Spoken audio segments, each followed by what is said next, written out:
How do you keep something secret? You hide it in plain sight.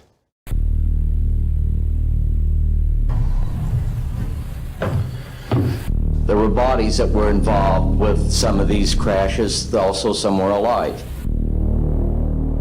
I said, well, you're going to tell the public about it. And he says, no, we don't tell the public about this. It would panic the public. And you know, there's a new name. It's unexplained aerial phenomenon. I'm a doctor in an ER taking care of shootings and stabbings and car wrecks. And I'm being asked to brief the CIA director on stuff because he and the president are being lied to? What? And he said, by the way, we've discovered a base on the backside of the moon. And I said, whose? If the average person knew that the term UFO was actually concocted after they knew that they were extraterrestrial vehicles or man-made anti-gravity devices, they would realize that for 60 years we've already had the solution to the environmental crisis, the energy crisis, and global poverty. The most dangerous thing going on the planet today isn't ISIS, it's not Iraq, it's not Russia, it's not China. It's a out-of-control, covert group that is not being overseen by the people, the Congress, or the president, who have developed these technologies and are recklessly using them to track and target extraterrestrial vehicles. The result of this is that we're in a crisis that is unacknowledged, ironically, because these projects are unacknowledged. I occasionally think how quickly our differences worldwide would vanish if we were facing an alien threat from outside this world. There is no threat, and we have to prevent the weaponization of space. So either they don't exist, but if they are, they're a threat. So this is the 1-2 punch that's been going on, unfortunately, for 60-some years. He said, do you know why they killed Marilyn? Mr. President, the late Marilyn Monroe. And I said, well, I didn't until I got this document. It's a virtual death warrant. When they found out that Tesla had passed away, they came in, they had the manager of the hotel open the safe, and they took all of Tesla's papers. Now, a lot of people say, oh, well, that's an urban myth or a conspiracy theory. I say, like the hell it is.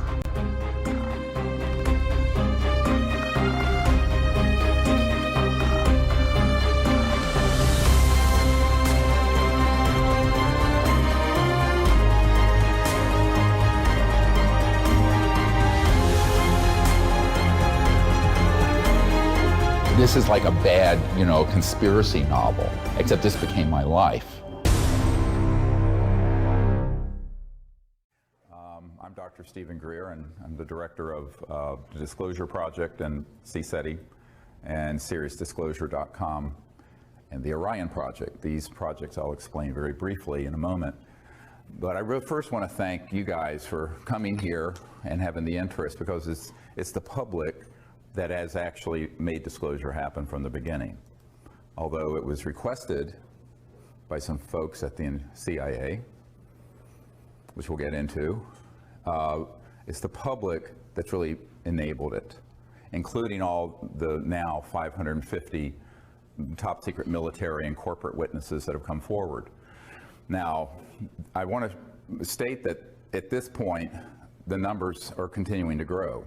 And most of those witnesses are people who've been in the intelligence community or Department of Defense, some branch of the armed forces, or corporations that deal with so-called unacknowledged special access projects, super secret projects that deal with UFOs.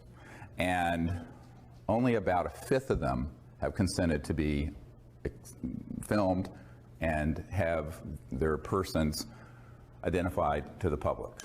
The reason for that is fear and concern for their own privacy and concerns over some issues that I don't think we need to worry about at this point around the legalities. And we'll get into this over the course of the day. And the main purpose of the Disclosure Project was really to educate the public that we're not alone in the universe, and that this has been known by highly classified projects for 70 years, and that those projects have, unfortunately, become illegal and unconstitutional operations that operate transnationally. Note that I said transnationally, not internationally. The secrecy that surrounds this issue is so extraordinary that most presidents are not briefed on it, and if they're briefed in a way that is perfunctory and very, very limited and designed to control their actions. For example, Ronald Reagan was provided some information, but only insofar as it was false, so that he would support SDI, the Star Wars missile defense program, so that he could justify the spending. But for the most part, presidents since Eisenhower have not had appropriate access control. Now, what I mean access control, this means not only access to the program, but control over them. And people need to make at the very beginning, a very clear understanding between knowing and being able to do anything about it. So every single president has been interested in this. Famously, Jimmy Carter, as he was the president-elect, was asked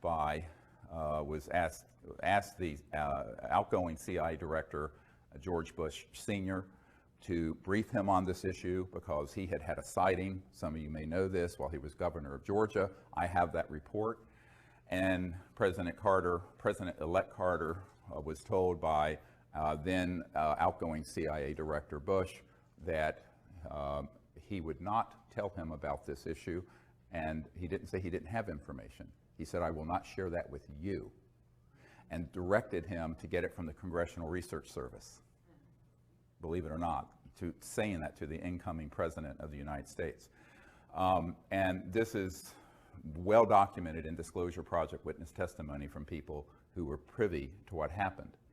And I think that this is why folks have to understand that just because that someone is the president or the chairman of the Senate Intelligence Committee, or for that matter, the head of the CIA, does not mean that they're going to even know about these operations. Now, when I first started out on this, it was an accident of what my real initial love was, and that is peaceful interstellar contact. I started out doing what I'm doing, while I was working full-time as an emergency and trauma doctor in North Carolina, because I thought it was time for humans to show a different face to the cosmos.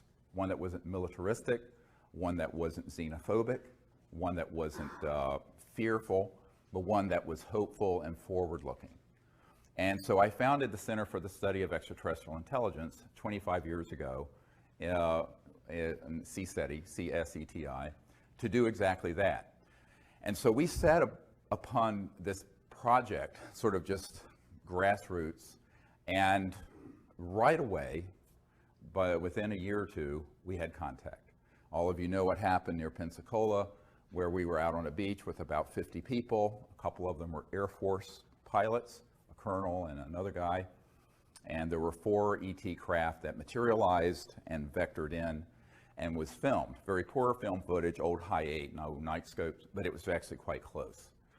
This ended up on the front page of the Pensacola paper the next day. And that at that point, what I was doing got put on the radar scope of the national security state of folks dealing with this. This is the part of the story most people don't understand.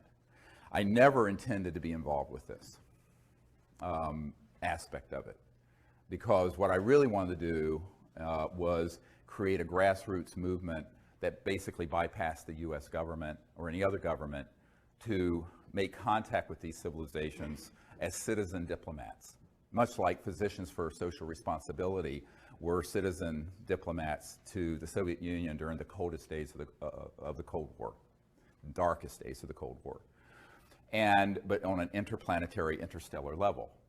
Unfortunately, I got diverted, not stopped from doing that other project, the CE5 Close Encounters of the Fifth Kind initiative, which is when humans go out and intentionally make contact. But I was pulled into what I'm doing now with Disclosure Project because I was asked to. So within a month of that event in Florida in March of 1992, I was asked to go to a conference in Atlanta. Now, I thought it was just a conference. I got there and it was half of MAGIC, this covert group that deals with UFOs there. The former head of Army intelligence was there, there were NSA people there were DIA people there, et cetera and so on. And they proceeded to sort of ask me, what the hell do you think you're doing? I said, well, I'm doing what you can read. It's all public. I don't have any secrets about it. We're a team to make contact with these civilizations outside of governmental channels because the government is broken. And I was informed it was none of my business and not to do it. And I said, try stopping me. So we kind of had a mano a mano. Was not pretty till 3 in the morning in a hotel room. And, and I said, this is what I'm going to do. So there were people opposed to what the CE5 contact program was from the very, very earliest days. Most people don't realize that. On the other hand, there's a senior official at the CIA who flew down on a jet to my town in North Carolina, Asheville, North Carolina, to say, do it and don't give up. Someone's got to do this because it's completely out of control. And moreover, someone's going to have to spearhead not only making contact, but informing the public because the system is so completely dysfunctional.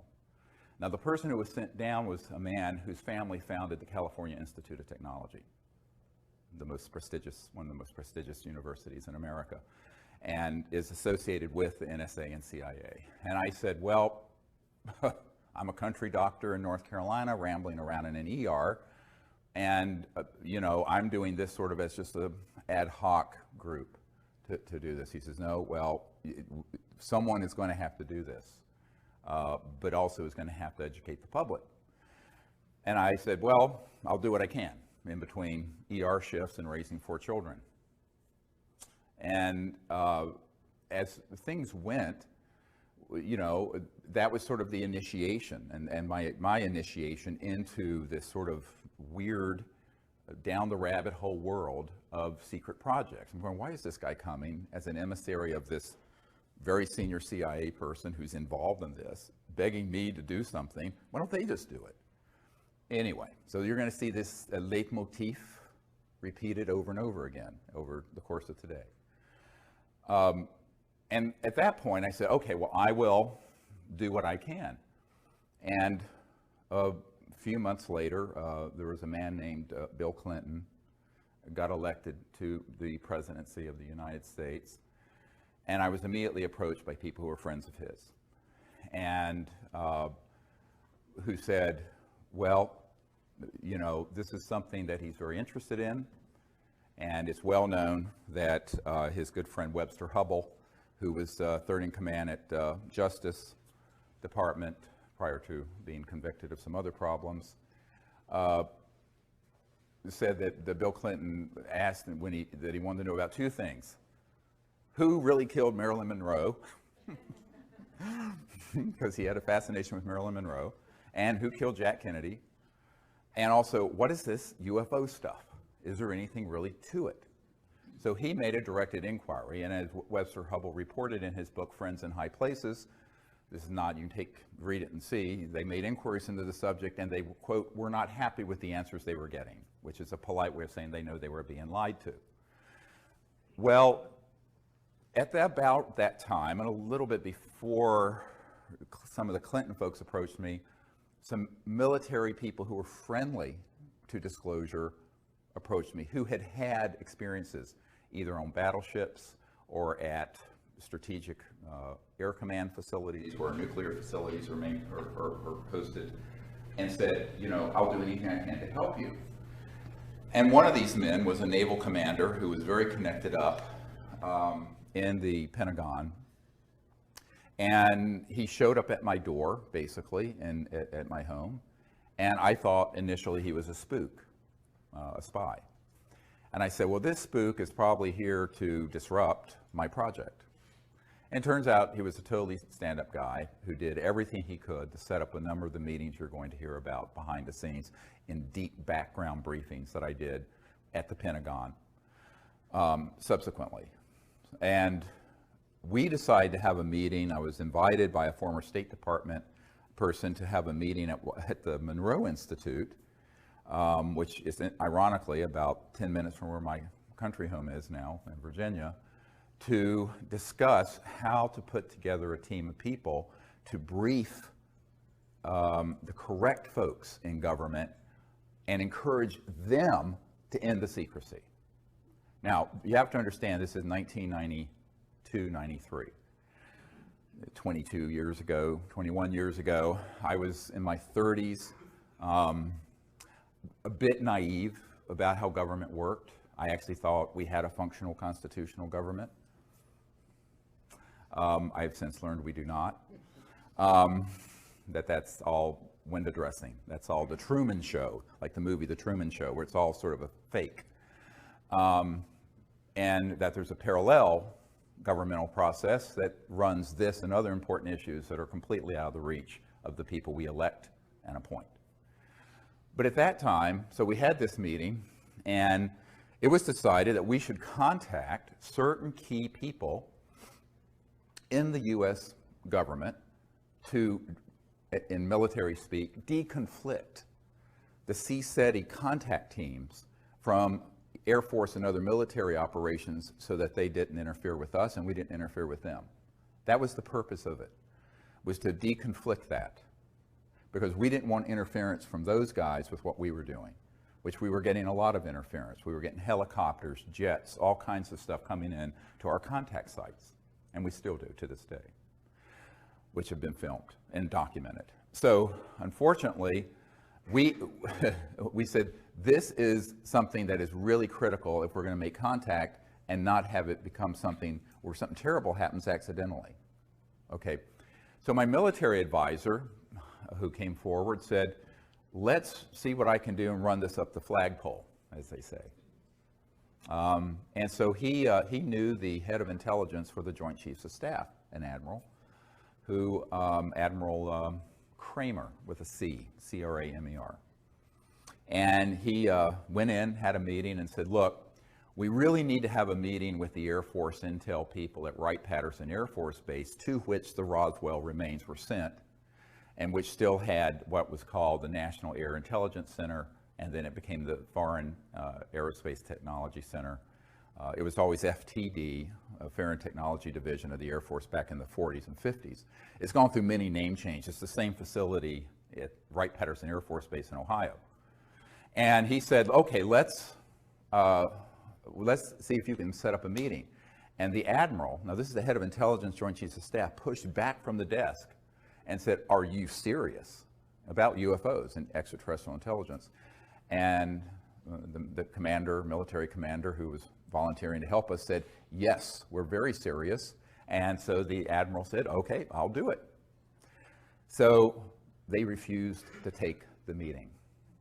Now, so what happened is that J2, what's called J2, head of intelligence joint staff, called the head of Air Force intelligence and said, you will make this meeting happen. And Dr. Greer will be received there because they have something to discuss with those folks. And that was now the fall, September 1993. Okay, so that meeting was set up. Now, in the meanwhile, some folks working with Boutros Boutros-Ghali, the UN Secretary General at the time, and Lawrence Rockefeller, who was the scion of the Rockefeller family, who was the philosopher king of the family. I mean, David Rockefeller was sort of the money guy with Chase Manhattan, which became J.P. Morgan Chase. And his nephew, Jay Rockefeller, was chairman of the Senate Intelligence Committee. And Nelson Rockefeller, who had passed away, who had been vice president, ironically, was his brother, who had set up the Rockefeller Commission of 1956 that completely reorganized the Department of Defense and the CIA so no U.S. president could contain or control or penetrate UFO projects. So the Rockefeller family up to their eyeballs in this. Lawrence knew that, but he was on the side of the angels. He wanted to sort of cleanse the karma, as it were, I believe, of that family and actually help. So a lot of people have, of course, attacked me for knowing a Rockefeller as proof that I'm sort of part of some cabal. I said, no, they contacted me because Lawrence knew that what we were doing was really novel and was effective because he had sent people, it turned out, to some of our events where we had contact, where we did the CE5 protocols, and E.T. Craft would appear and then disappear. He went, he took this information back to Lawrence and said, this is no joke. So Lawrence Rockefeller invited me up to New York and then invited me to his ranch, the JY Ranch in Wyoming. And as you know, that's where the Clintons, for the first couple years of their presidency, would vacation in August. But I was asked to go there in September of 1993 to basically share what he thought would just be the information about the CE5 initiative. Lawrence Rockefeller did not know about the initiative to brief senior governmental officials and encourage them to end the secrecy, which had started a few months prior to that at this meeting in Virginia at the Monroe Institute with a select number of folks that my military advisors had gathered together that was July of '93. So he just thought it was going to be a discussion about the protocols of the CE5 initiative, remote viewing, making contact, interstellar diplomacy, all of these concepts. And so we decided that it was really time for us to go ahead and have some meetings like this with Lawrence. And I said, okay, I'll go because I have to go out. I'm on a trip anyway, taking time off from my medical work in the ER to go to Wright-Patterson Air Force Base, which also Lawrence knew nothing about. Lawrence Rockefeller knew nothing about. So here's what happened. I was going to go to the Rockefeller Ranch just as sort of a guest to share this, and during the course of a sort of a round table, and there were all kinds of people there.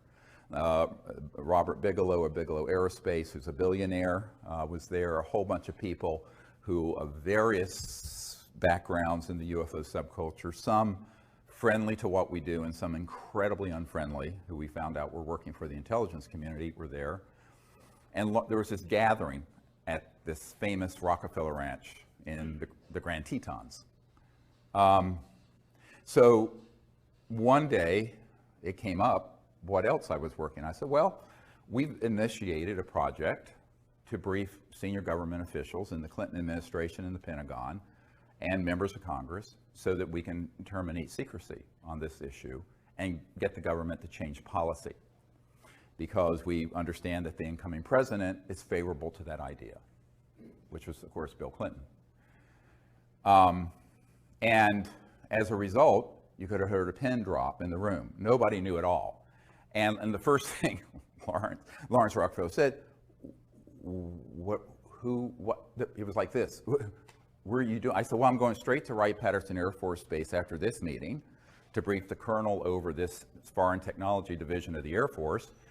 And then I'm going to, in a couple months, brief President Clinton's CIA director. So at this point, Lawrence Rockefeller and everyone there were in a state of shock. Now, that initiated what has been incorrectly called the Rockefeller Initiative. There was no Rockefeller Initiative. Let me explain that in a moment. What it was an initiative because he found out what we were doing, and his people said, you've got to get involved with this. So Lawrence wanted to play a behind-the-scenes role, and that's why he was willing to host the President and First Lady at the ranch to provide what we put together, which was called the best available evidence. which is the collection of best cases, best photos, best government documents we had that were extant at that time in 1993. So the president was invited out in the following summers, 2 summers, to the Rockefeller Ranch for that purpose. And the UN Secretary General, in the meanwhile, and his wife came to some meetings in what are called salons. A salon is when someone hosts a very nice meeting in a private home with dignitaries, and you have a guest, usually some surprise guest or some interesting character like me, to come in and inform the New York 100 about what's going on. So that's what I did, and they were incredibly successful. Subsequent to that, Mrs. Boutros-Ghali invited us to have a meeting at the UN so I could brief a lot of the diplomats and friends of hers in the UN who were supportive of ending secrecy and making peaceful interplanetary contact. And actually, Leah Ghali herself hosted that for me at the United Nations. I'm just trying to give you sort of a sense of what happened before May of 2001 with what's now very famous National Press Club event.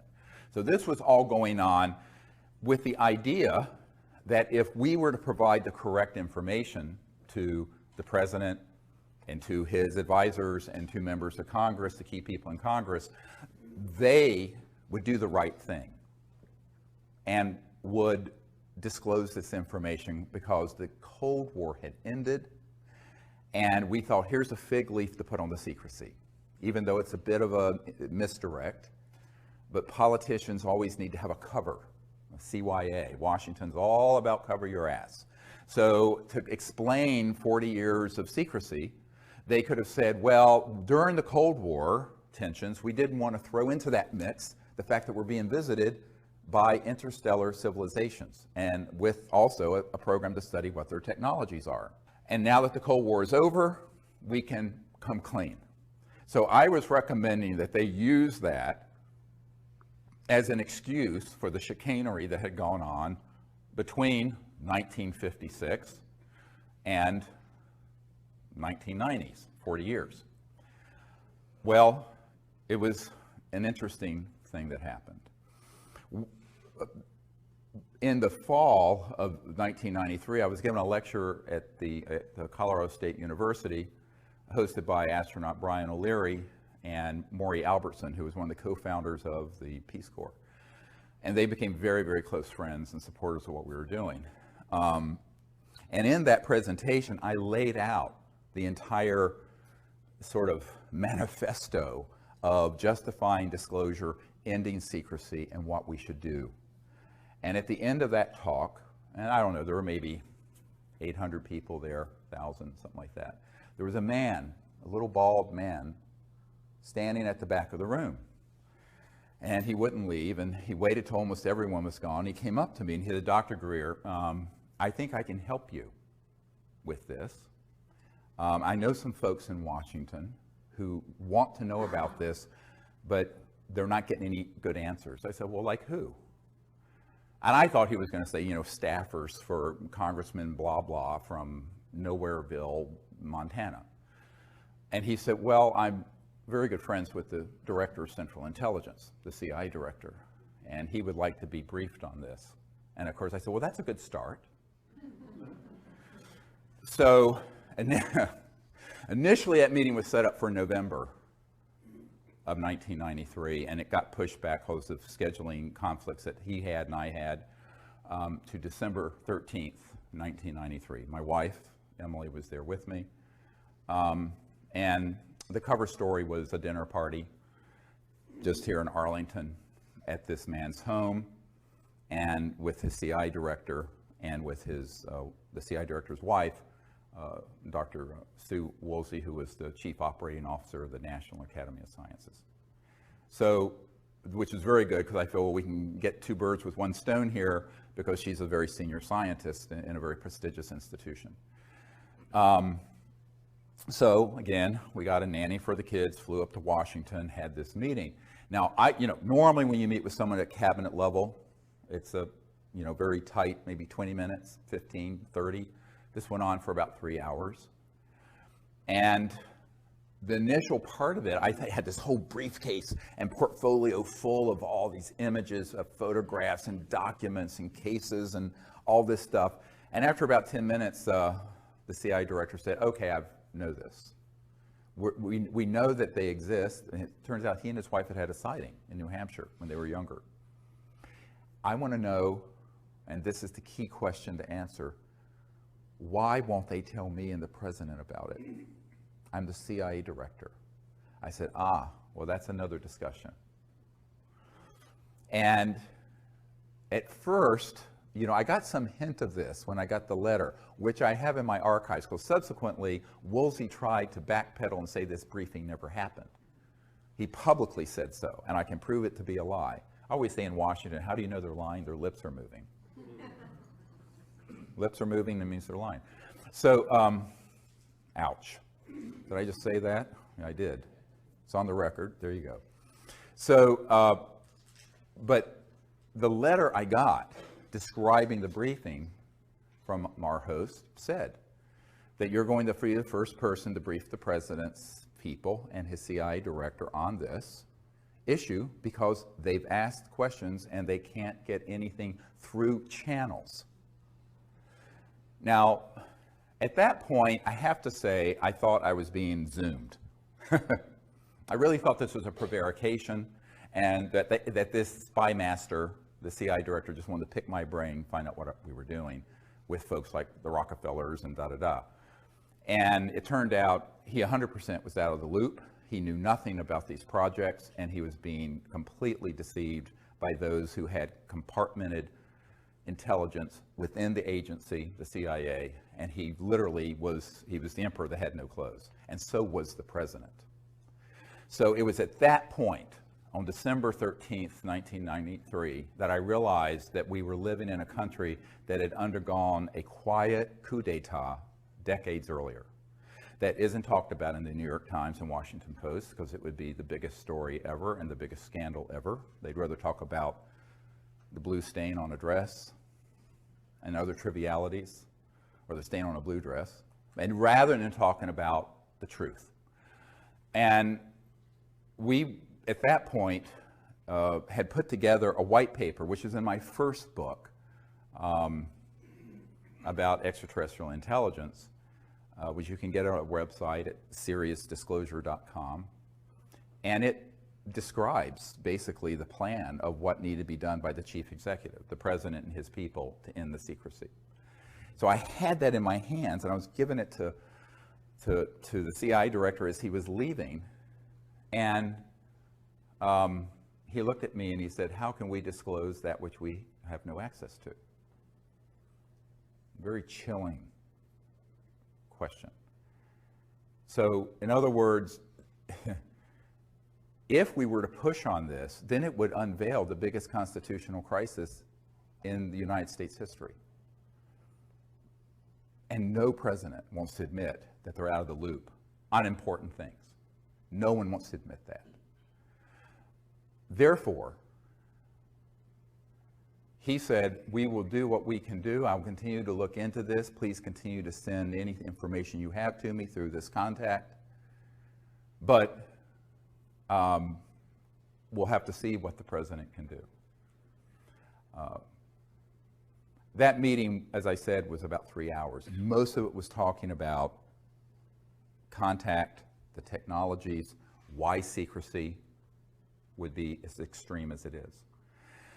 And this is, the why of secrecy is much more difficult for people to get their minds around than the how. So let me first do the how. Everyone thinks there's something called above top secret. Well, in the United States government, most governments, there's no such thing. There's actually confidential, secret, and top secret. But then within these classifications, there are compartments. So you have TSSCI, top secret special compartmented intelligence. So TSSCI, it's the compartment you're in that matters. Some compartments, like what Edward Snowden exposed about PRISM, was a compartment that the president and the oversight committees of the Congress knew about. However misguided they may have been, they were legally overseeing compartments, which is why he's in trouble. There are other compartments that are unacknowledged special access projects. Special access projects require these clearances, and the unacknowledged ones mean exactly that. They are acknowledged to no one outside the compartment. And that includes the President of the United States or the Chairman of the Joint Chiefs of Staff or whoever. So one of the big mistakes that people make is conflating people's position in the military, the CIA, Congress, the presidency, the White House, the National Security Council, the whole alphabet soup of government agencies with access, all access, just because they have a top secret clearance, to every compartment. And I know men who are in one compartment and or in one section, and they have a friend that's in another compartment, and they both have top secret clearances, very high compartments, and they do not know what each other's working on. They may be best friends and they won't know. And that is how it works. But the unacknowledged special access projects mean that they're not acknowledged. And this is what Rumsfeld meant the day before 9/11. If you look at the film Sirius, when he said there's $2.3 trillion unaccounted for in the Department of Defense budget over the last few years. Not billion, trillion. Now it's at least 5 trillion. And now this is no flaming liberal. This is Donald Rumsfeld, okay, who dragged us into this misadventure called the Iraq War, along with Dick Cheney and some other neocons who didn't understand the Middle East, obviously, or anything else for that matter, dealing with world politics. And so, but he literally said that. I don't know if he knew it was being filmed, but it was, and we got it, and it's in the film Sirius. So what does that mean? $2.3 trillion unaccounted for. It means that there is no accounting. I know an auditor who audits my uncle's old company, was Northrop Grumman, which does a lot of top secret work on certain kinds of aircraft, just like Lockheed Martin has certain contracts dealing with anti-gravity propulsion craft. And if it's an unacknowledged compartment and it has some billions of dollars in it, the auditor will be told, you don't have a need to know what's going on with this, and it is just rubber stamped as an audit. They have no idea where that money's going. It goes in the front door. Where it's going through the back door, God only knows. All right? We estimate between $100 and $200 billion every year is going into the unacknowledged government. And this is a conservative estimate, unacknowledged. Congress doesn't know where it's going. The president doesn't know where it's going. A lot of senior military people don't know how it's being used and where it's going. My military advisor for 20 years was in one project that was a $3 billion unacknowledged special access project. The admiral that he was working under, where they basically went into a SCIF, a secure communication intelligence facility underground. Everyone's weapons were taken, everyone's cell phones, watches, anything electronic taken. One man went down there with them with a gun. And the gun was the security enforcement officer for that USAP, Unacknowledged Special Access Project, USAP. And they were all told, the guy took a bullet out of the chamber, and they said, if you tell anyone about anything going on in this unacknowledged project, there is a bullet with your name on it, and it will find you somewhere, somehow. Now, this is not a movie. This is actually how that world works. That's the world I've lived in since 1993, or been exposed to. And so that is serious stuff, and they mean it. And so my military advisor said, oh, absolutely, this is no John le Carre novel or John Grisham story. This is really how the unacknowledged super black world operates. Now, of all the projects that are unacknowledged, black bag operations of all kinds, special operations of all kinds, the blackest and the most unacknowledged are ones dealing with UFOs and extraterrestrial intelligence, by far. And so that's why when You read the document from early 1950s from Canada, the Wilbur Smith document, where he says, after talking to someone in the United States government, this is a Canadian top secret document that got declassified accidentally. It's on our website. And he says this subject is the most secret subject in the United States and exceeds the secrecy surrounding the development of the hydrogen bomb. At that point, we hadn't detonated a hydrogen bomb. Imagine something more secret than the ultimate doomsday weapon.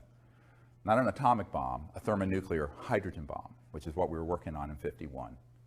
So the thing I point out to folks is that these sort of operations have gotten so out of control that that's why Eisenhower said, beware the military-industrial complex when he left office in 1961, just before Jack Kennedy took office. And Eisenhower, on his watch, and he was bitter about this to the very end, Jackie Gleason, a famous comedian, his wife told our team that Jackie Gleason and Eisenhower were good friends, that Gleason was bitter about this and heartbroken about this to the day he died, that he had lost control over these UFO projects. And that happened between 1956 and 1961. Now, why did this extreme, so this gives you an idea of how unacknowledged special access projects work. They're hermetically sealed silos, and no one outside that compartment, that matter your position in government, doesn't matter your clearance, will know what you're doing in it. So wrap your mind around that. That is how these projects are managed. And we're talking an almost limited amount of money they can use in access to enforce this and run those projects. Is it legal? No. Is it dangerous? Yes. Because it is, by definition, completely without oversight of the people, the people's representatives, or the president, or for that matter, the senior folks at the Pentagon. I'll get to this in a moment. So at this point, I'm reeling. I'm just sort of like, I'm absorbing all this. Look, I'm a country doctor in North Carolina, rambling around in an ER, taking care of shootings and stabbings and car wrecks and burns and what have you. And this bag of crap gets handed off to me. And I think, well, you know, this is way past my pay grade. I'm just... And in January or early February 1994, a friend of the president's comes to our home, a man that I had met sometime earlier. And name is Kevin Foley. This is years enough gone, I'll go share his name. And his brother would stay overnight at the White House a lot and have breakfast with the president. He was a big fundraiser for President Clinton. From Minnesota, Foley family, very well-known political family.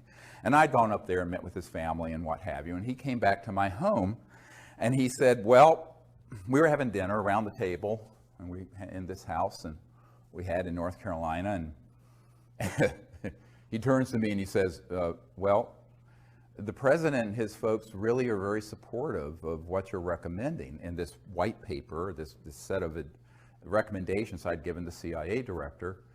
But they're concerned that if he does this, he'll end up like Jack Kennedy. And I start laughing. I think, well, I think he's joking. I mean, this is ridiculous. And he stops me. And because he was sort of a big, kind of heavy-set, jolly, sort of gregarious political operative, you know. And I just thought he was making a joke. Like if I tell you I have to kill you, sort of cliche. And he stopped me and he says, no, they're not kidding. I said, well, Kevin, don't talk about this in front of the children. The children were small then. And I said, we need to, talk in the library after dinner about this. So we went to the library after dinner to talk about this issue. And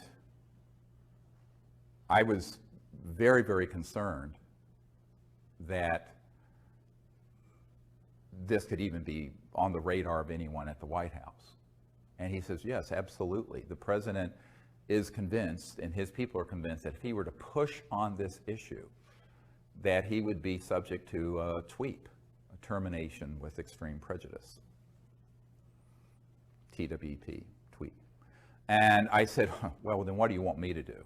I mean, look, it's not like I've got a Secret Service detail. And he said, well, no, they think you can do this. You should go ahead and try to bring this stuff together and bring it. I said, oh, yes. I said, I'm expendable. He says, yes. I said, doesn't matter if I get killed, you can't risk the president. He said, that's right, you are expendable. So from then, I always call myself the throwaway guy. Doesn't matter if I get killed, because I'm nobody, and I remain nobody. So, and I want to be a nobody in terms of politics and conventional power. So I'm very happy to be a nobody. So what, I use that term in the sense of how Washington thinks, the currency of power. And I said, well, I'll do what I can, but this is a very steep climb. So by 1994, and it was later confirmed to us later in 94 and 95, then when Rockefeller hosted the Clintons, and there's that famous picture of Hillary Clinton holding the book about extraterrestrial intelligence at the Rockefeller Ranch when they were visiting out there. Okay, so she actually is the one who stood up and stopped the briefing and said it's too dangerous. We're not going to pursue this. And ultimately, politicians are going to put their finger in the air and they're going to see which way the winds are blowing and see what they can benefit from. They saw this as a lose-lose situation. In other words, it was a situation where if they were to push on this, they would be stepping on some very big toes. Very, very big toes. How big? Several $100 trillion of world economic activity. Now let me back this up now. So the how is hard for some people to wrap their mind around when it comes to this kind of secrecy, but the why is the pièce de résistance. Because if you look at what these projects that are unacknowledged special access projects are doing, what they really have been doing has been trying to acquire, as this top secret Canadian document, the Wilbur-Smith document in 1951 states, the modus operandi, the mechanism of action of these extraterrestrial vehicles, meaning the technology, the science and technology. Because if you're interstellar, you're not using Exxon Jet A fuel. You're not using a rocket like SpaceX and Virgin Galactic is using. You're not using something like the space shuttle. You're using some technologies that are the trans-dimensional end of physics, very high energy electromagnetic field propulsion systems that allow you to drop out of 3D space and appear at another point in space by going through other dimensions. Okay? Now, you can do that without going trans-dimensional by just creating energy from the so-called zero-point field and creating an anti-gravity effect, so you have lifters so that you can go 100,000 miles per hour, make a right-hand turn with no deceleration effect because you created a bubble in space-time that corrects for one gravity. That's what a lot of the, quote, UFOs are that people see being test flown out near Nellis and the Dugway Proving Grounds in Utah, and et cetera and so on. We mastered gravity control October 1954. I was not a twinkle in my father's eye. Most of you weren't born at that point. I wasn't. And that is when we mastered gravity control. How do I know this? The third highest ranking official at the Naval Research Labs, the largest defense lab for the Department of Defense here in Washington, has been a friend for years, and he was in the vault and saw the documentation for this, unredacted, because it's all the original documents, and that was the date. So we have not needed jet engines, rockets, oil, gas, public utilities, surface roads, think about this, steamships, internal combustion engines of any sort, for at least 60 years. And if you really go back to the earlier part of the century, we're just plain free energy from Tesla type things, 100 years. But you're stepping on a stockpile of money and commodities and mineral wealth being traded, oil, coal, other uranium, that's worth, in the aggregate, several $100 trillion. The U.S. federal budget is $3 or $4 trillion. And if you take out entitlements and things that are mandatory, it's a fraction of that. So it's the tail is wagging the dog here. So the financial interest, the petrodollar interest, the big commodity trading firms like Goldman Sachs, and the big money folks, that's where the action is. And those are the masters, not the president, not the Congress, not the UN Secretary General, certainly, not the Prime Minister of England, etc. So let's just pull the mask off and just admit that we're living in a period of petro-oligarchs, kleptocrats, klepto meaning theft, like a kleptomaniac, kleptocrats, and that this sort of myth of free markets and a free society and an open and free democracy is just a myth. Because our democracy was hijacked decades ago. Now, on trivial issues like the marginal tax rate or whether you're going to raise or lower payments for Social Security, the President and Congress can fight about that, and it's sort of this show going on, a whirling dervish show of nonsense that goes on. On these issues, they don't want those clowns, is how they view it, dealing with it. So this permanent, unacknowledged covert program has put a lead ceiling in. And only rarely does anything bubble up from there, or down, I should say, to the body politic out of these unacknowledged special access projects. So it became my task to find out how to do that and live to see the next day, all right? Because it doesn't do me any good if I do it recklessly and I'm dead. You can't do anything if you're dead. Well, you can, but it's different. So you're doing other things. So this became the central issue. And Lawrence Rockefeller, I suggested, look, we need to then, if the president will not do this, we need to get together a group of people, put together this best available evidence, and also assemble top secret folks who will have the courage to provide credible documentation, testimony about what they've known.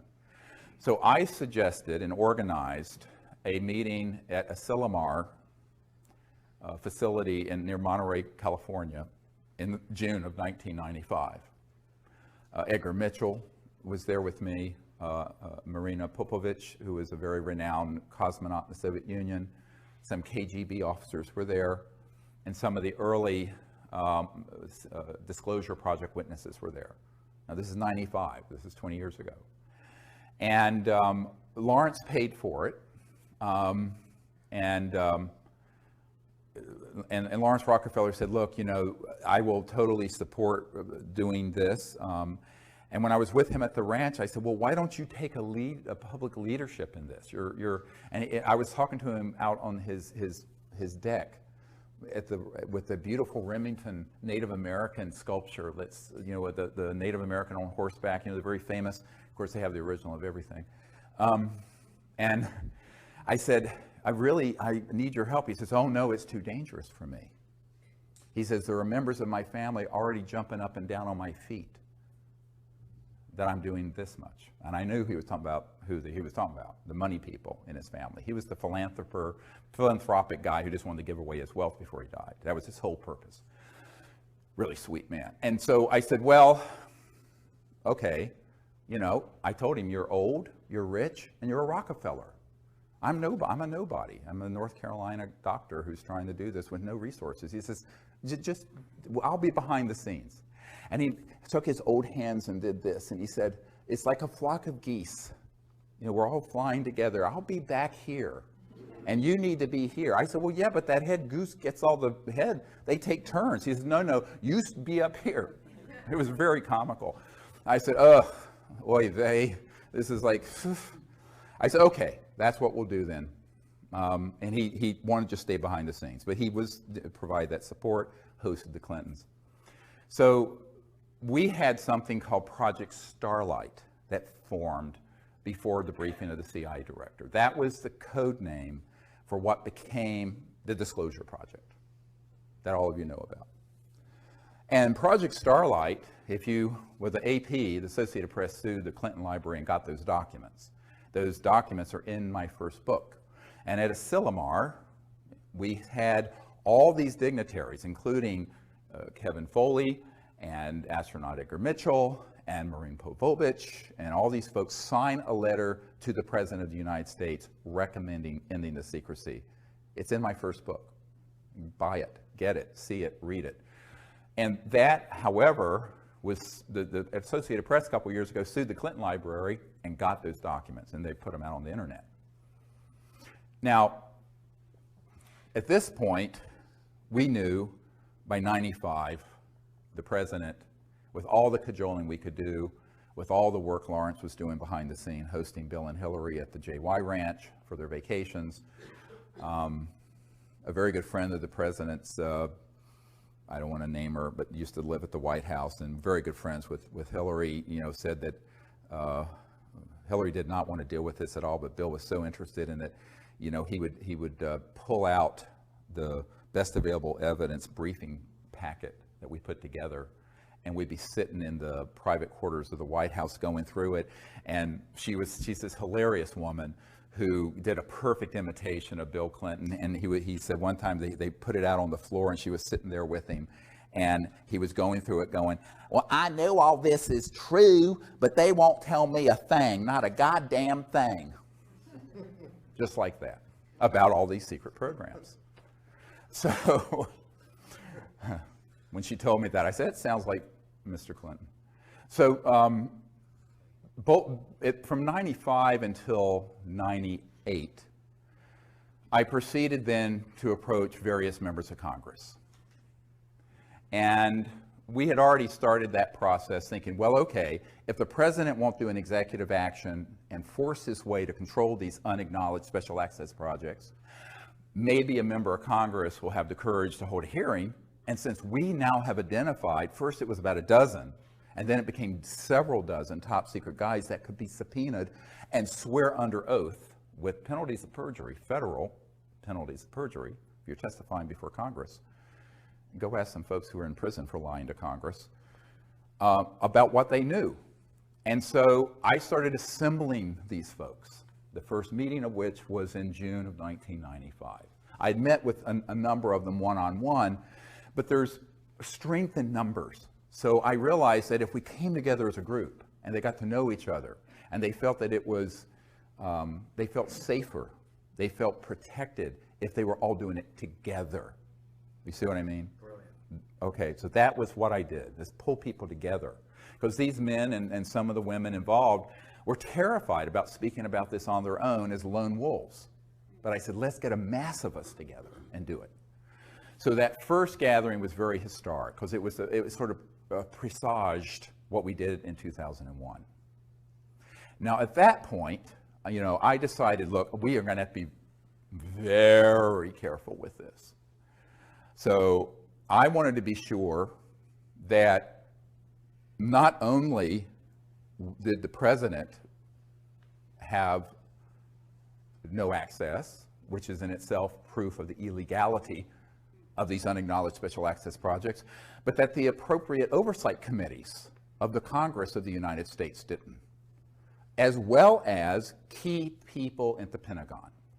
So I proceeded then to do a series of briefings.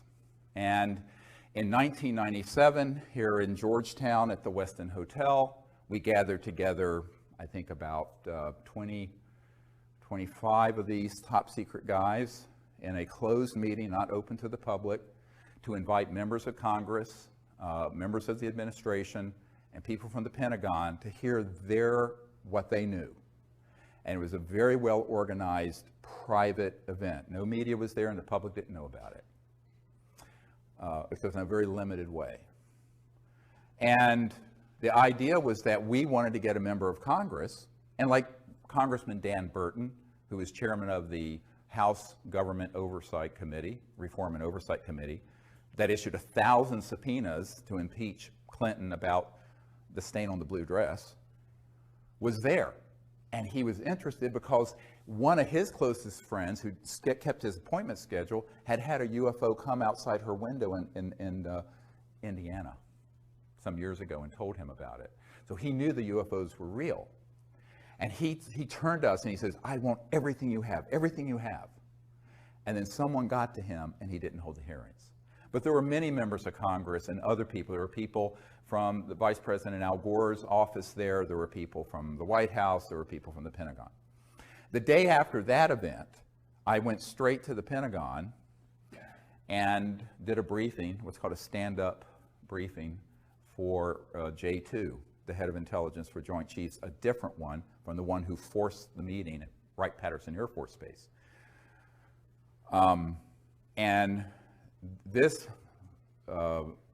Admiral Tom Wilson hosted us at the Pentagon in the E-ring, where all the admirals and generals are, the outer ring, because they get the views. So the inner ring can't see anything.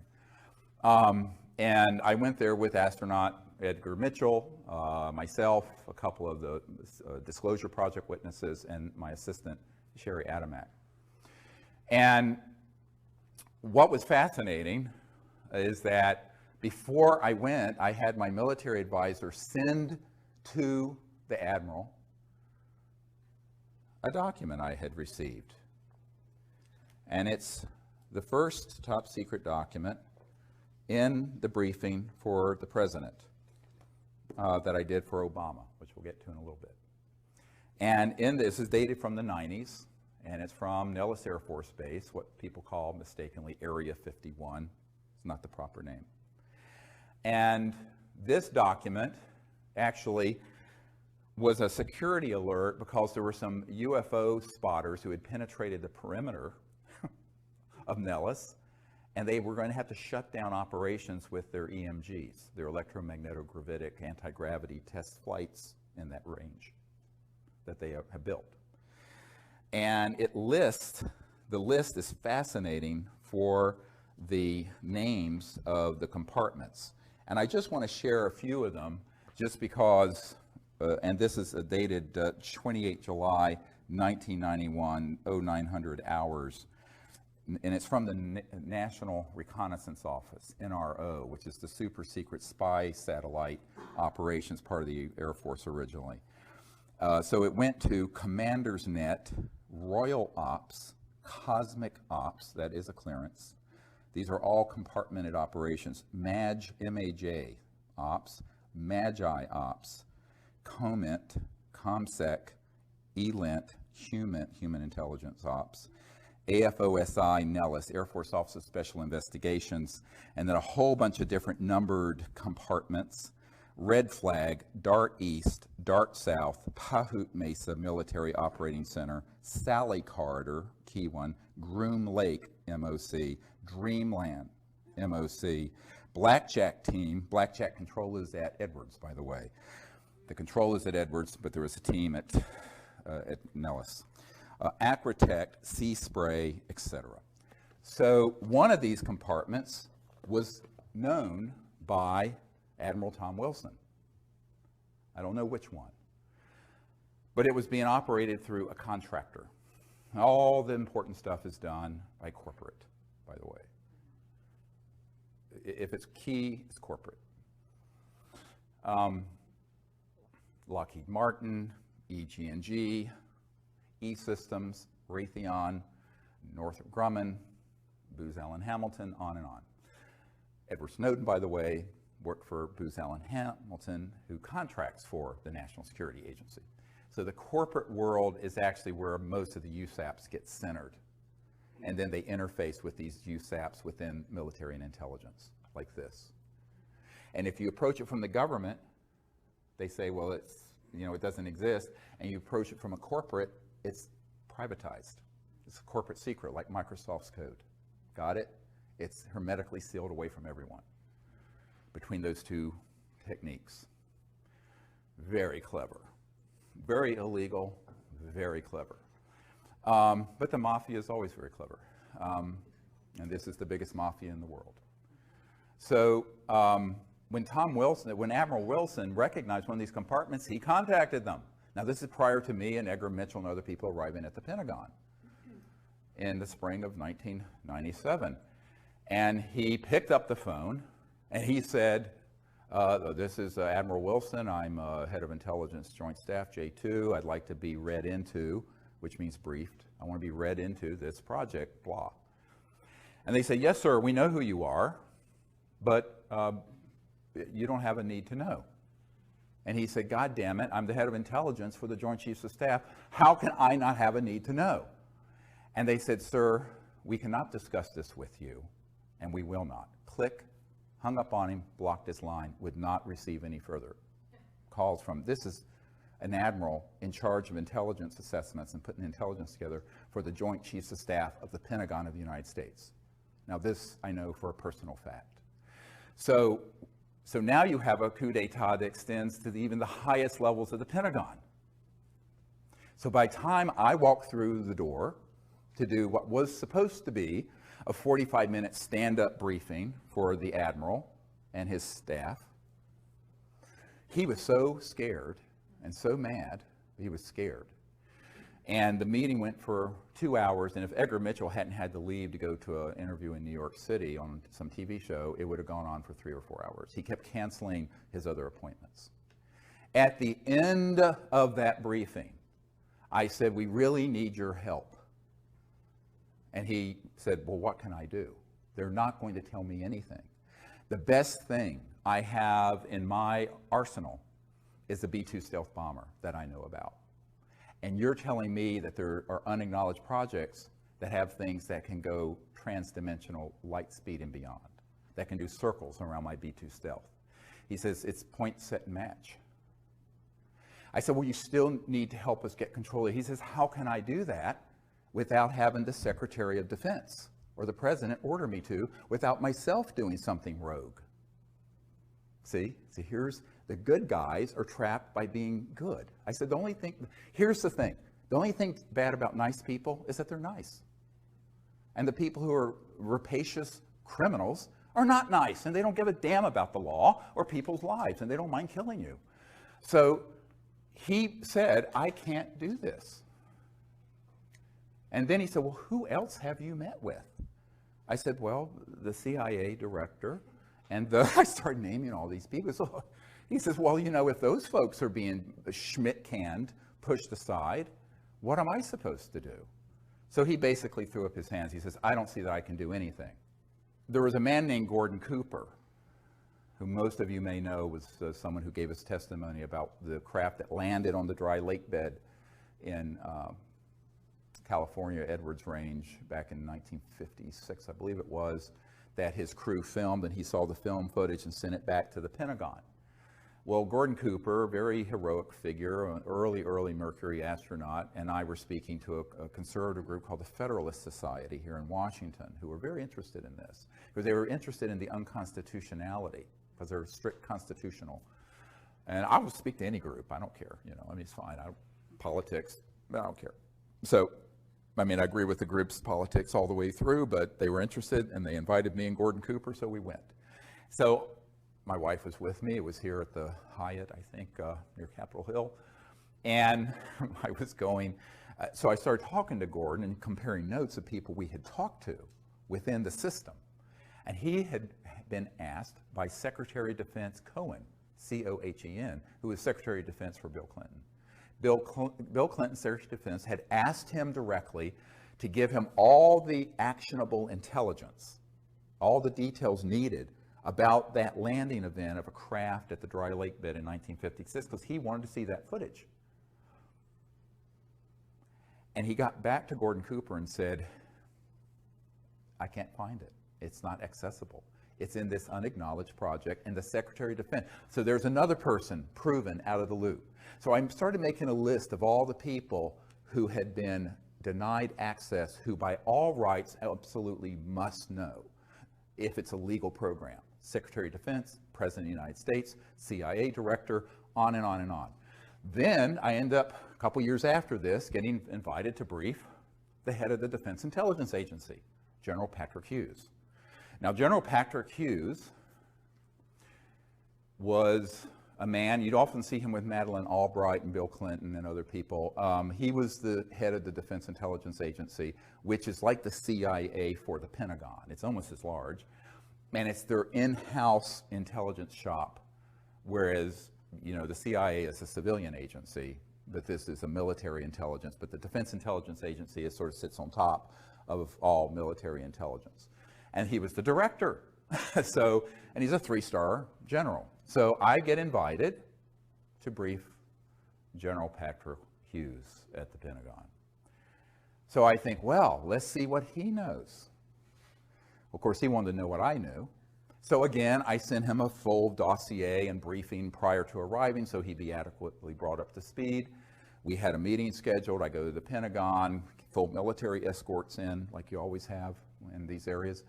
And I go in, and we start talking about this. And he says, well, I find this amazingly interesting. He says, but in all my years in the military, I have never been told anything about it. Nothing. And I said, well, it doesn't surprise me. There are other people in your position. He says, he got up and he went over to a bookshelf.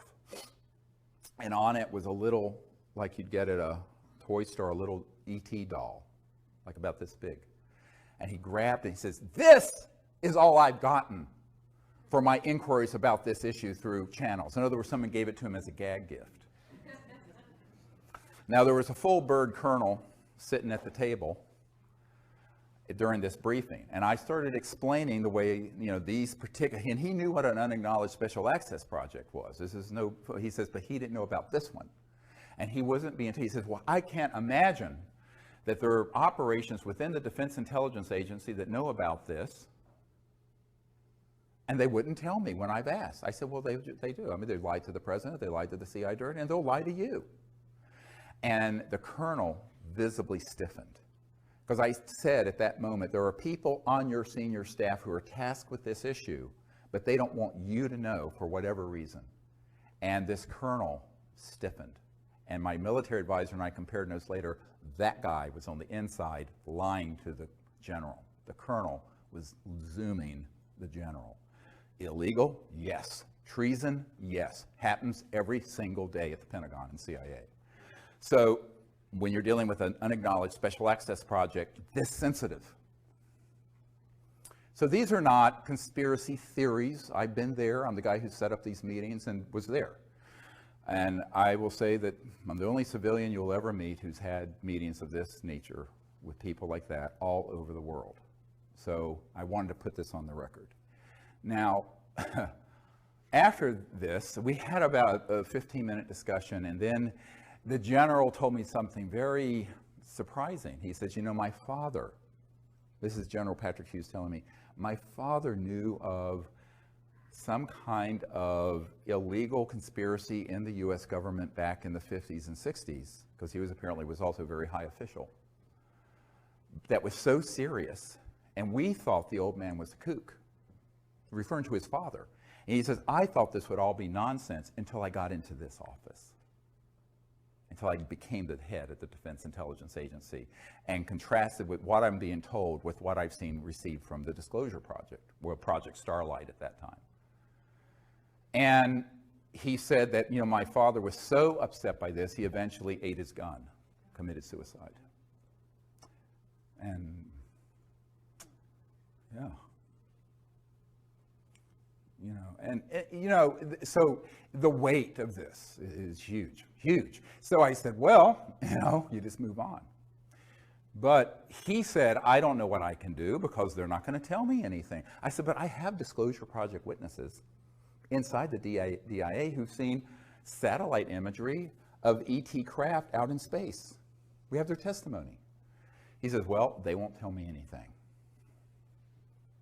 So, of course, what you realize is that these positions rotate. They're there for a year or two or 3 or 4. The president, if he's lucky, 8. But there's this permanent system. So let's call it the permanent secret government versus the one that sort of is this revolving door of folks. Sometimes the people in that system know and sometimes they don't. And since the mid-1950s, the criteria for being on the inside of the secrecy is the following. And this is how I explained it to a five-star admiral in England, who is also one of our witnesses, Admiral Lord Hill Norton. He was the head of the Ministry of Defense, and he was a Sea Lord, they called them back then. They don't have five-star admirals anymore. And he was the head of the military committee for NATO. So I went to his cottage in Hampshire some years ago. Emily dropped me off, took the kids to Salisbury Cathedral, I believe, and I continued on, had a meeting with the admiral.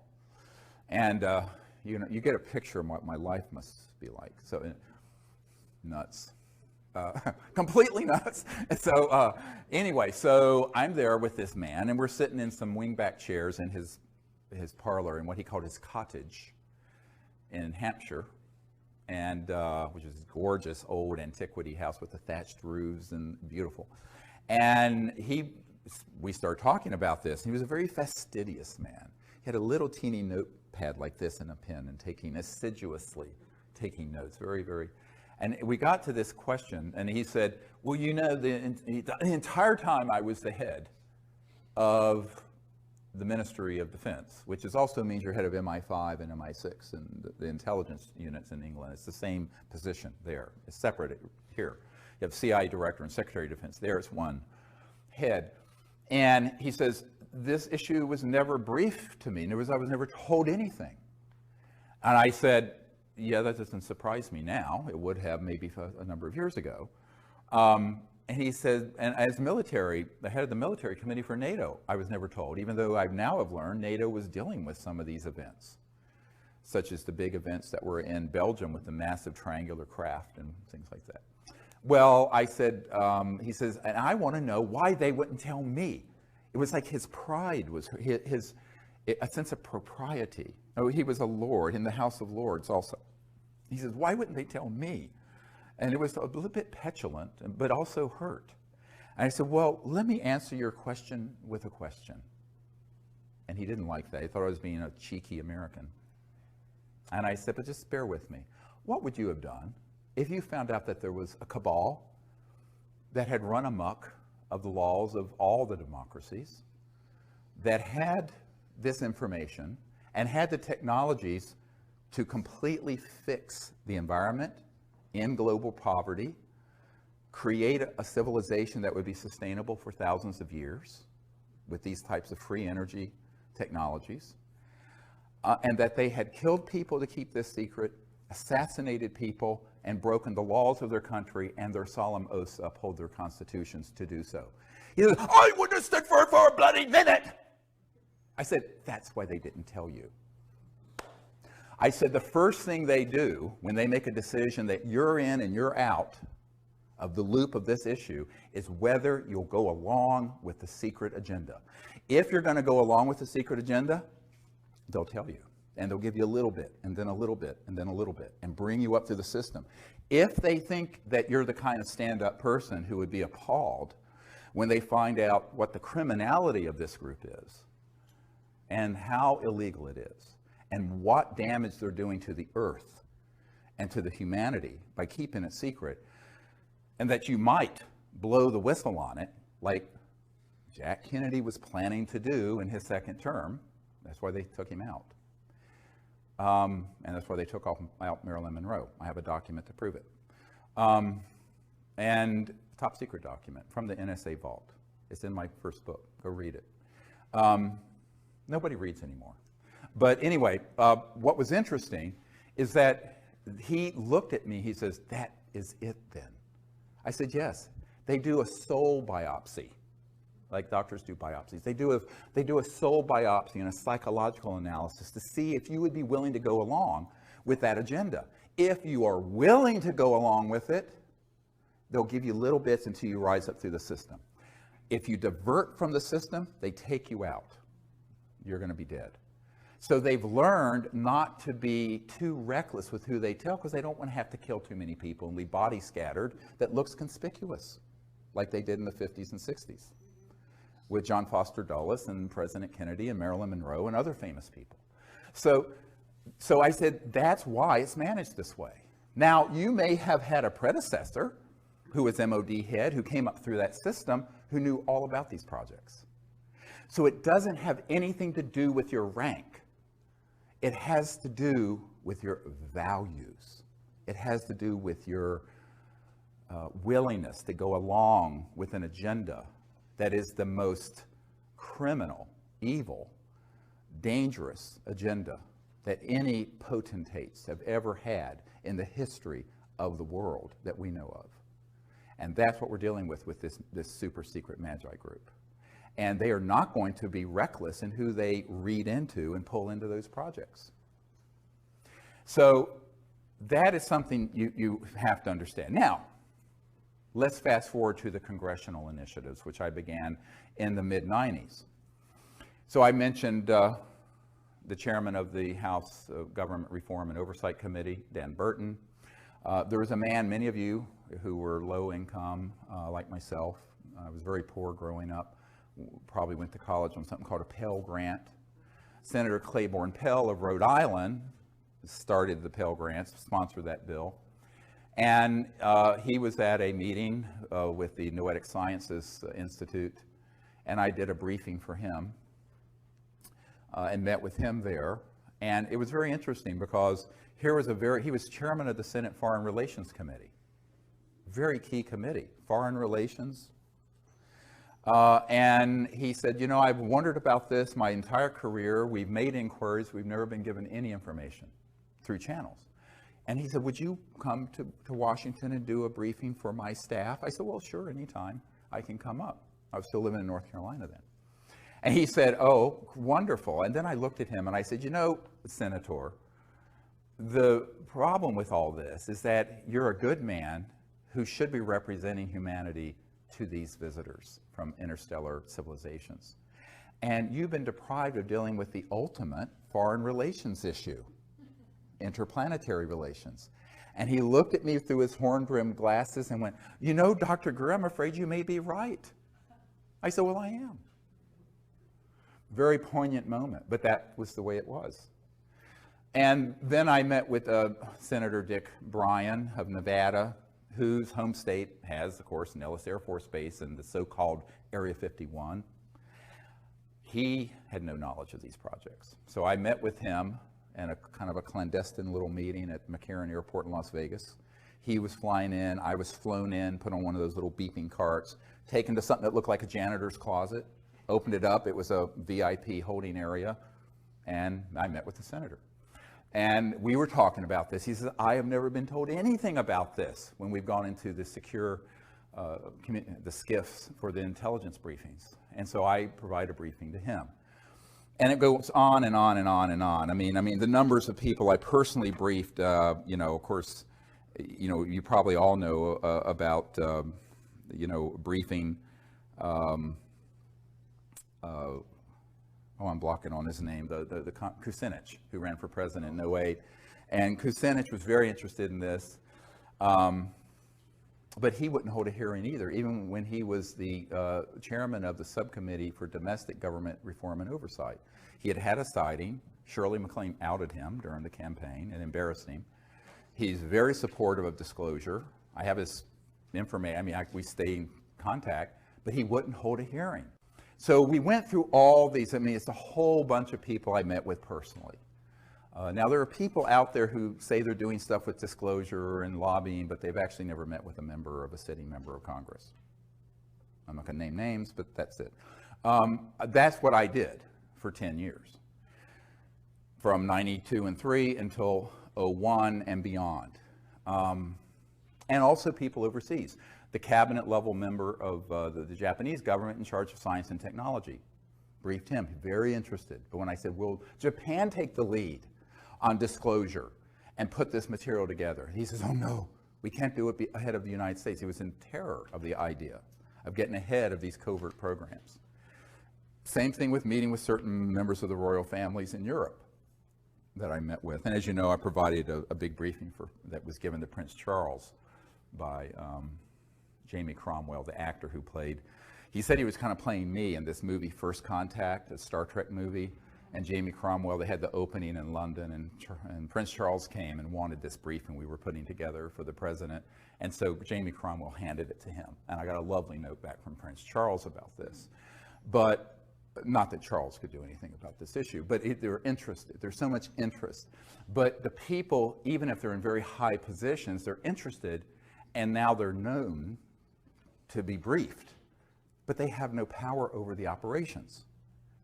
So as I said over an hour ago, don't conflate knowledge of the issue with access control. Access control is in these unacknowledged special access projects. So that led me to doing something very controversial. And there's my military people said, look, there's a way that we do things in the military, and it's called a UNOD letter, unless otherwise directed. What that means is you write to various people in command and say, unless otherwise directed, here's my assessment and here's what I'm going to do. So they said to legally cover yourself, you need to do a UNOD letter and send it to the head of the Justice Department, the President, the Pentagon, the CIA, the FBI, the whole alphabet soup, the NSA, and send it returned receipt requested so you can prove it was received. And I did that. And that's also in the first book, Extraterrestrial Contact, The Evidence and Implications. And it said, it basically said, you can read it, it's up on our website, here is our assessment. These projects are being run illegally. They are unacknowledged special access projects that have been unconstitutional since the 50s. The president and other key figures we know have been lied to, as have the oversight committees of the Congress. Similar crisis exists in the United Kingdom and other countries where I have had briefings. Therefore, it is our assessment that the National Security Act and secrecy laws that are attached to oaths of secrecy are null and void, and that any man or woman who has knowledge in any document, material, or evidence attached to the UFO and extraterrestrial issue can be provided and disclosed publicly without penalty of law. This is our assessment, and unless otherwise directed, beginning as soon as we can organize it, we will proceed with disclosing this testimony and these documents. This was what we used to legally cover all 110 top secret military witnesses that came forward. It had to be done. And the reason I couldn't have done that between 93 and 98, I had to go through this torture chamber of finding out that, in fact, and proving not only to myself, for posterity and in my records, that the key people who should know about this do not. And therefore, the programs are illegal. And therefore, if the programs are themselves illegal, they can't cite the law. It's basic constitutional law. If you're a mafia, let's say that some mafia guy's running an illegal project and you enter into a contract with him. That contract is vitiated, nullified, is completely zeroed out because the underlying operation's illegal. So all these men and women who have been at Lockheed Martin Skunk Works, who have been with the CIA, the DIA, the Pentagon, who have worked on these projects, we basically exonerated them from any legal penalties for disclosing information about these projects because we were able to prove they were being run unconstitutionally. And therefore, the National Security Act could not be applied. Does everyone understand what I'm just describing? That was the basis for the Disclosure Project of May 2001. And we had to do that because I talked to Danny Sheehan, who is a constitutional attorney who did the Silkwood case, represented the New York Times, the Pentagon Papers, and he was helping me pro bono on this. I ran this idea by him. So I had my military guys advise me on the UNOD letter, the unless otherwise directed letter, but then I talked to some legal constitutional experts and say, is this a sound legal assessment? Because I'm just a doctor. I don't, I know anything about this stuff. And he said, absolutely. If these projects are being run illegally, they cannot then have it both ways. They either have to be under proper oversight and control of the president and the Congress, or they have opted themselves out of the legal system, and therefore they cannot use the legal system to prosecute any of our witnesses or me for having disclosed top secret documents that have not been declassified, which I have done. Now, that's a very big difference from what Snowden did. Snowden disclosed things that were being overseen by the president and were being overseen by the Senate Select Committee on Intelligence and the House Intelligence Committee. And even some of those, even though those programs are Big Brother-esque and outrageous, he really should have limited his disclosure, if he's listening, to operations that were unacknowledged and illegal. You see, if he had done that, he would not be in legal trouble. Does everybody understand what I'm saying? He just didn't know. He was young, and he'd had very bad advisors. The journalists and people who were working with him didn't understand the system well. So anyone listening who wants to be a whistleblower, listen to me, contact me before you jump off that plank, because you must only disclose the projects that are USAPs, unacknowledged, and which are unacknowledged to the level that even upon directed inquiry by the key people in the Congress, the Pentagon, the CIA, and the president, they're still lying to them. So those programs then are rogue and illegal. Those you can disclose. And if you can prove that, then you're free sailing. Now, that's what we did. So from 98 until 2000, we gathered together more and more and more of these top secret military people and others. And I went all around the world and interviewed them. There's several dozen of them up on our website at SiriusDisclosure.com, SIRIUS Disclosure.com. Their testimony is a book that we put together called Disclosure. Some of it. I mean, it's so voluminous. To give you an idea, I had 110 hours of testimony that I had to cut down to the 4-hour and 2-hour DVDs that you can get on our website. There's so much material. So it's unbelievable amount of material that that's on digital film. I mean, honestly, I did most of the filming, so it's not professional because I'm a klutz with cameras, but that's all. We didn't have the funding to do this, like a big project. We just did it. It was all, by the way, the Disclosure Project had no paid staff, no office, all volunteers working in our spare time, all of it. So that's how it got done. And it still is how it's happening.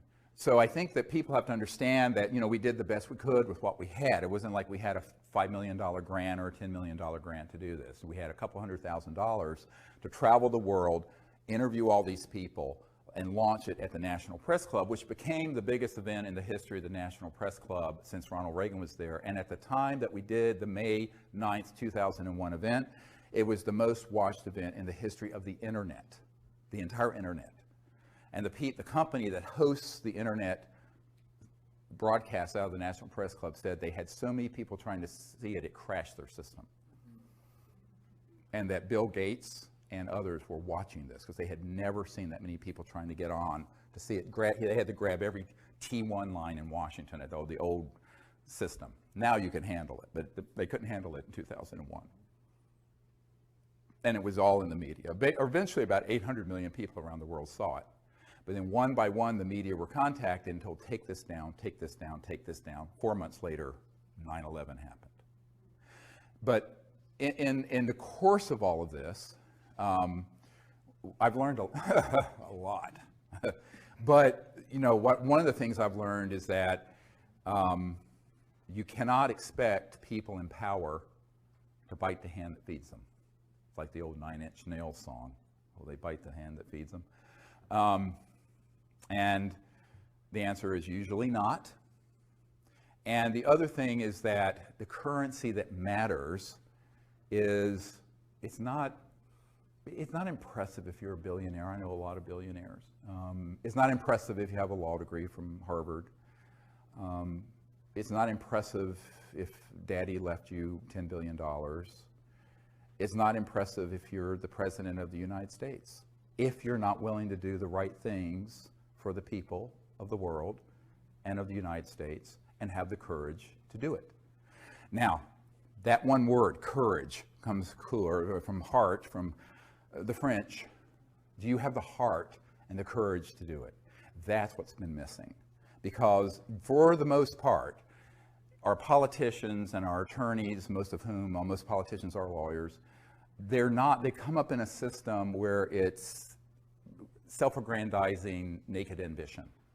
And most people in the corporate world and in the political world are not going to do something that could be an enormously dangerous thing for themselves personally and could ruin their careers by being associated with it. And that's why I concluded by 2000 that the people have to do it. We, the people, have to do that. Now, one of the real other issues that came up recently was, have there been people who, over a period of time, been trying to work this within the system? Yes. There's a senior official at the CIA who for 20 years has been very, very supportive. He's part of that group, but he's on the side of disclosure. But he can't stick his neck out too far because he saw what happened to former CIA Director Colby. When he stuck his neck out, he was going to give Bill Colby, the CIA Director, I think for Ford and Nixon, was going to hand off one of these zero-point free energy devices and about $50 million in seed money so we could get it out to the public. And the week he was going to meet with a member of my board, they found him floating down the Potomac River. Almost absolutely was assassinated. We can't prove it, but his best friend, a colonel, met with me and said, yes, that's what happened. And he knew it was a risk. So a lot of people who are friendly to this, who are on the inside, are afraid of being tweaked, terminated with extreme prejudice. And then you have other people who aren't on the inside who don't have the courage of the ridicule factor, because the New York Times and the Washington Post, the big media outfits that are wholly owned subsidiaries of the intelligence community, frankly, when it comes to this issue, are going to absolutely roast and ridicule any politician that brings up the word UFO. It has to be done like on Kimmel, just sort of ha ha ha, make a joke of it. So in 1953, the CIA decided that the psychological warfare aspects of this would be where the real enforcement could be, by just making it ridiculous. And they actually engaged, I have a document that proves this, Disney Studios, to make cartoons about little green men so that it would become the laughing stock and sort of defang the whole issue into sort of silliness. And so it has remained for 60 years. So it takes a lot of courage, not just in terms of your personal safety, but your reputation, because you're going to be ridiculed and laughed out of meetings, or you're going to be teased. And most people don't want to be ridiculed. I'm just the kind of person, I don't care what someone says about me. I mean, everything terrible you can imagine has been said about me, and so what? I mean, you just expect it.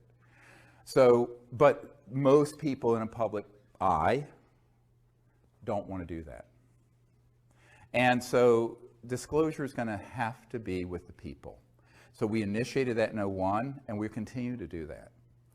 And I think that the biggest problem we've had, and I wrote a paper about this called When Disclosure Serves Secrecy. Now, this paper, I wish you would read it and memorize it. Everything I predicted in that a long time ago, it's on our website. And if you sign up for our email service, we occasionally send it out. It's a free newsletter. You can just sign up. It's seriousdisclosure.com. It's free. It's completely provided to the public. That paper describes the dangers of doing what we've done. And that is disclosure being hijacked by charlatans who masquerade as disclosure folks, who attach to all the body of evidence I put together the fear factor and the silly season. And the evil aliens are coming to eat us for lunch. All right? And that has happened. And the betrayals I will not go into because it will break your heart. So the truth is, the thing that keeps me up most at night is all this information being folded into it, which is all solid information, being folded into disinformation that's tailored to scare the public into what General MacArthur said, and that is World War III will be interplanetary. So now let me talk about the deepest USAP. The deepest unacknowledged special access project is the one that is tasked with doing the psychological propaganda, just like Hitler did with his program, for convincing the people that there's a threat that we should fight. This was launched in the 50s and 60s. First, they made the subject ridiculous, and then they made it terrifying, like the movie Independence Day. And this was all part of a plan hatched in the 50s to be sure that we could continue to grow the military-industrial complex, but instead of just one country, sort of a unipolar expenditure out of mainly the United States and at that time Soviet Union, it'd be a global junta military effort because there's a threat from outer space. And they have done about 50 years, 60 years of very, very careful preparation. Now, the UFO subculture is replete with the influence of that. Most people don't understand it. And I wasn't surprised when I got a document in the 1990s from the Strategic Studies Institute describing this project. And this is going to be in our next film, if I can find a director that wants to make this film. And it describes creating a worldwide subculture and cult around alien abductions using stagecraft, I'm quoting, and using advanced aerospace devices, i.e. man-made UFOs, anti-gravities, with creatures that could pass as aliens to engage in events to scare people so that the public could be turned to believe that there's one or more civilizations that we should unite against and fight. And Ronald Reagan at the United Nations literally said, wouldn't our job of creating a unified world be easier if we had a common alien threat? This is, you can Google this clip of Reagan saying this.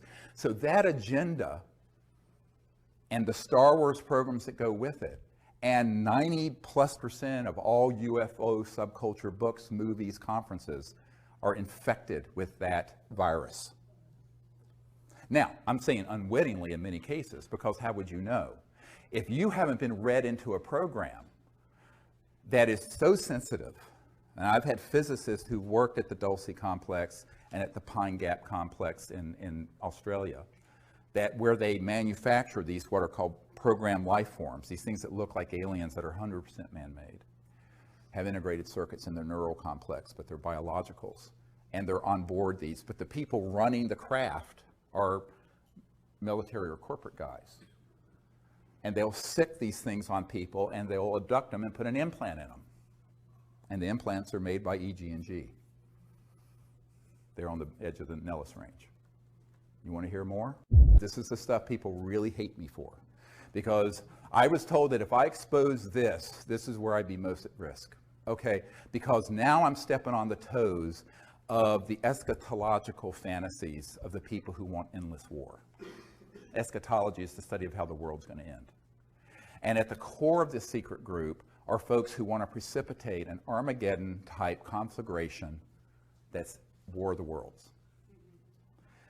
Because they love and they do it because they want people to be united around another common enemy, not just one country or subculture or religion, but the whole planet.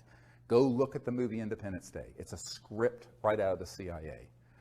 And so the whole point of that is that you have got to prepare people to hate.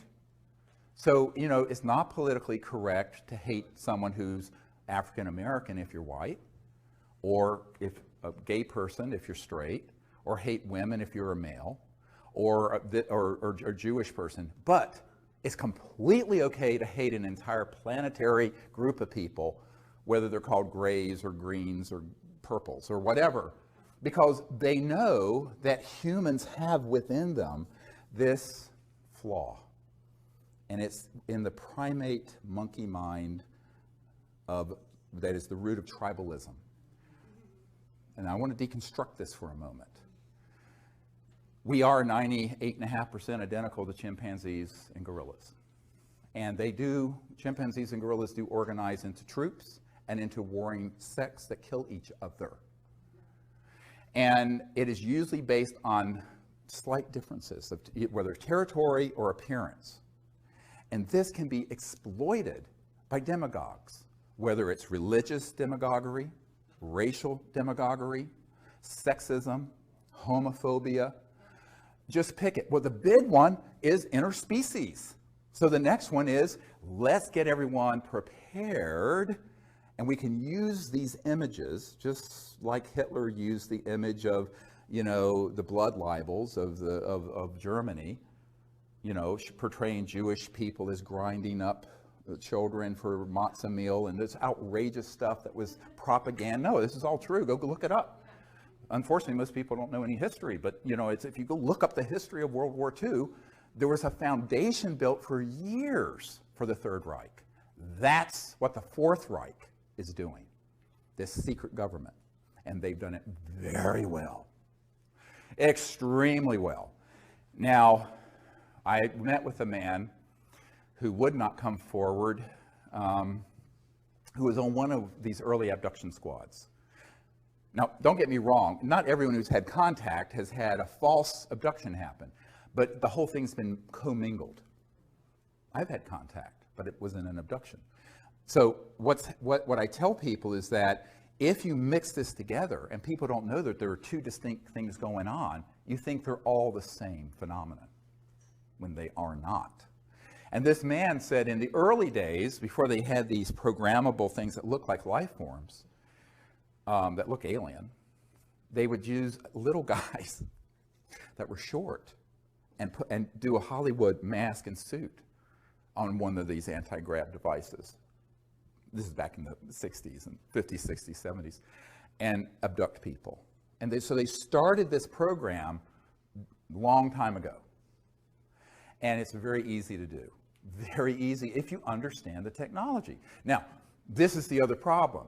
Most people don't understand the extraterrestrial technology, and if you don't understand that, you're not going to understand what the reverse engineering spinoffs have been, one of which is what I'm describing. So when they realized that they could stagecraft this, and this is described in the Strategic Studies Institute document. I don't know, the director of the film Sirius didn't want to put that in there. He thought it was too controversial. The next film will have it in there. I'm going to override whoever the director is. This has got to be in there. But that way you prepare the population for a new enemy to fight. How else can you grow the military-industrial complex from $1 trillion a year enterprise to a $3 trillion or $4 trillion or $6 trillion? You have to have an enemy. As Leon Panetta said, we're spending $110 billion a year to chase 70 Al-Qaeda members in Afghanistan. He said that. So how do you keep that juggernaut going? You've got to have another and a bigger enemy. So in the meanwhile, they'll concoct and create and keep the fire burning, manipulate the world to keep the fire burning deliberately. And that's what we've seen over the last decade. We go in and break Iraq, and then it creates, it just keeps this fire burning. However, the big surprise that's coming, 1,000 times worse than 9/11, is this false flag operation to stage a threat from outer space. There was a man who came to the congressional briefings in 1997, and he was prepared to open this entire box, Pandora's box of issues, to the members of Congress there. And I will not share his name. I keep a confidence he was going to do it. The night before the congressman came, some intel people came to his room who he had worked with in those projects and begged him not to disclose it. And so he left. He was actually taken that night to a secure facility out in Virginia, and we never saw him again. He left a note under Sherry Adamak's door explaining what happened. But he had told me privately, would not go on camera, that he in 1974 had been on an interagency intelligence committee that had all this already planned out, and they could hit a button and they could release events that would look like ET craft that are man-made anti-gravities, do things that would look like an alien assault on Earth that would stampede the entire world like 9/11 did into fear, where they would then be able to say our next big challenge is to stave off the alien invasion. And I said, how ready was he? He says, we could have hit a button and the whole thing would have run, and that was in 74. Now, that's only because he was on that committee in 1974. I'm sure, he told me, but he said it was fully operational well before then. So we're getting into some really deep and dark stuff here. Some people are very disturbed when I share this. I don't think we have to, it's childhood's end today. You have to go into this with eyes wide open. And so one of my real concerns in putting together all the evidence and information I have on this is that then there are other people who are within the UFO subculture who will take the disclosure moniker and fold it into mutilations and abductions and evil aliens and this and that and the other thing. And I warned about this 10 or 15 years ago. And so it has come to pass. And I am very disturbed by it. It's the one thing that makes me want to shut down all my efforts. Because I don't want to hurt human consciousness more than it's already been injured. You know, my whole purpose is to help us get to a point where we become a peaceful planet that becomes interplanetary and interstellar. Not World War III that's interplanetary. But people who are not very nuanced in their thinking, or as Dr. Richard Haynes at NASA used to say, unselective filters, non-selective filters. They just let anything through and are not discerning, will take information and documents and witnesses and people I have and then fold it in to this other disinformation, and they do not have the discernment because they have not been at meetings with people from Pine Gap and Lockheed and the Cube. The Cube is the big underground facility that Lockheed Martin Skunk Works runs up in the high desert near Edwards Air Force Base. It's the state of the art where all these things are done. And at Dulce, which does exist. There's a man on my team who worked at Los Alamos National Labs as an engineer, senior guy, who knew a man who got on an underground connector going from Los Alamos to Dulce to work on these projects. Now, if you go to Dulce, there's nothing there because it's accessible only underground. It's accessible from Los Alamos, it's accessible from Nellis, and it's accessible from Edwards, all the way from Edwards, Air Force Base in the high desert of California. But these underground connectors, this is no myth. They do exist, and they're maglev, anti-grav, sort of, but they're underground. And you go in one place, and boom, surface in another. Now, this brings up the question is, it's like the old song from the 70s, Don't Be Fooled Again, or The Who, we won't be fooled again. Will we? And I think that's the problem. Knowledge is the greatest purifier, it says in the Vedic and tradition in the Bhagavad Gita. So knowledge is key. We have to share this information, but we have to do it in a way that presents the full story. And that's what I wanted to do today, is to provide the background of disclosure, but also how fraught it is for being hijacked by people who lack the wisdom, frankly, and the insight to know that they're being played by the intelligence community like a fiddle, and putting out information that can only pollute human consciousness to convince people, yes, the UFOs are real and the ETs are out there, but some of them we need to be afraid of and fight in the next big world war. One person asked me once, how can you prove that all of them aren't hostile? I said, well, I can't. You can't prove a negative. It's axiomatic. But I was asked this at Wright-Patterson Air Force Base. Let me tell you a little story that very instructive. So we're there, And there was a colonel there who was in charge of this operation at Wright-Patterson, and Bruce Ashcroft, who was an intelligence officer, although he was posing as a public information officer. He's really Air Force Intel, a suit. And so my military advisor and I, and another man who'd worked for the State Department and who was also a naval intel guy, was with me. And so I went from the Rockefeller Ranch to Wright-Patterson Air Force Base, to this place where all this stuff from Roswell was originally sent. And we had this meeting because it was forced on them by the head of J2, the previous one I briefed, my people briefed, Tom Wilson, Admiral Wilson. And when we got in there, we basically said, we're not here to get information from you because we know what you have here. We've already penetrated what's here. We're here to provide information to you so that you do not interfere with what we're doing with the CE5 contact initiative. So civilians are not caught in the crossfire between you guys and what you're doing with ETs. That was the purpose of the meeting, remember. It's very high stakes. The one thing I don't want to do is have a group of people caught in the crossfire. So not that the ETs would hit them, but our folks might accidentally, and we almost were hit at Mount Shasta a few years ago. Yeah, I'll tell you this story if you want to hear about it during the question and answer. But during this meeting, the colonel finally, at one point, said, well, how do you know that these intelligences from elsewhere aren't a threat to us?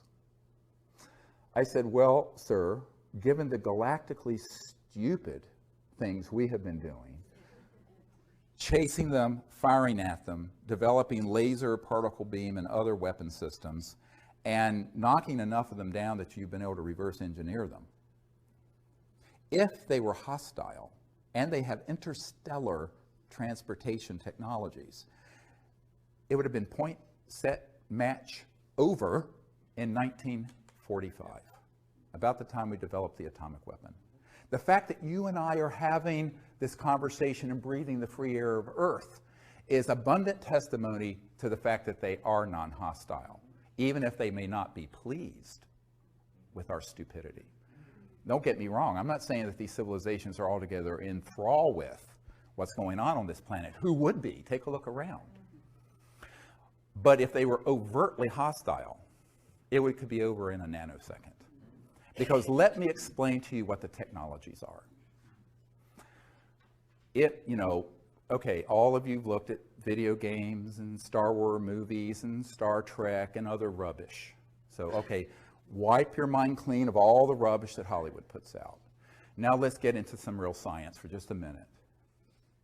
If you're going from one star system to another, I mentioned this earlier, you have the ability to create an electromagnetic field and go post-quantum, what Einstein called the spooky effect, where it's the same particle appears in two places at once, like that.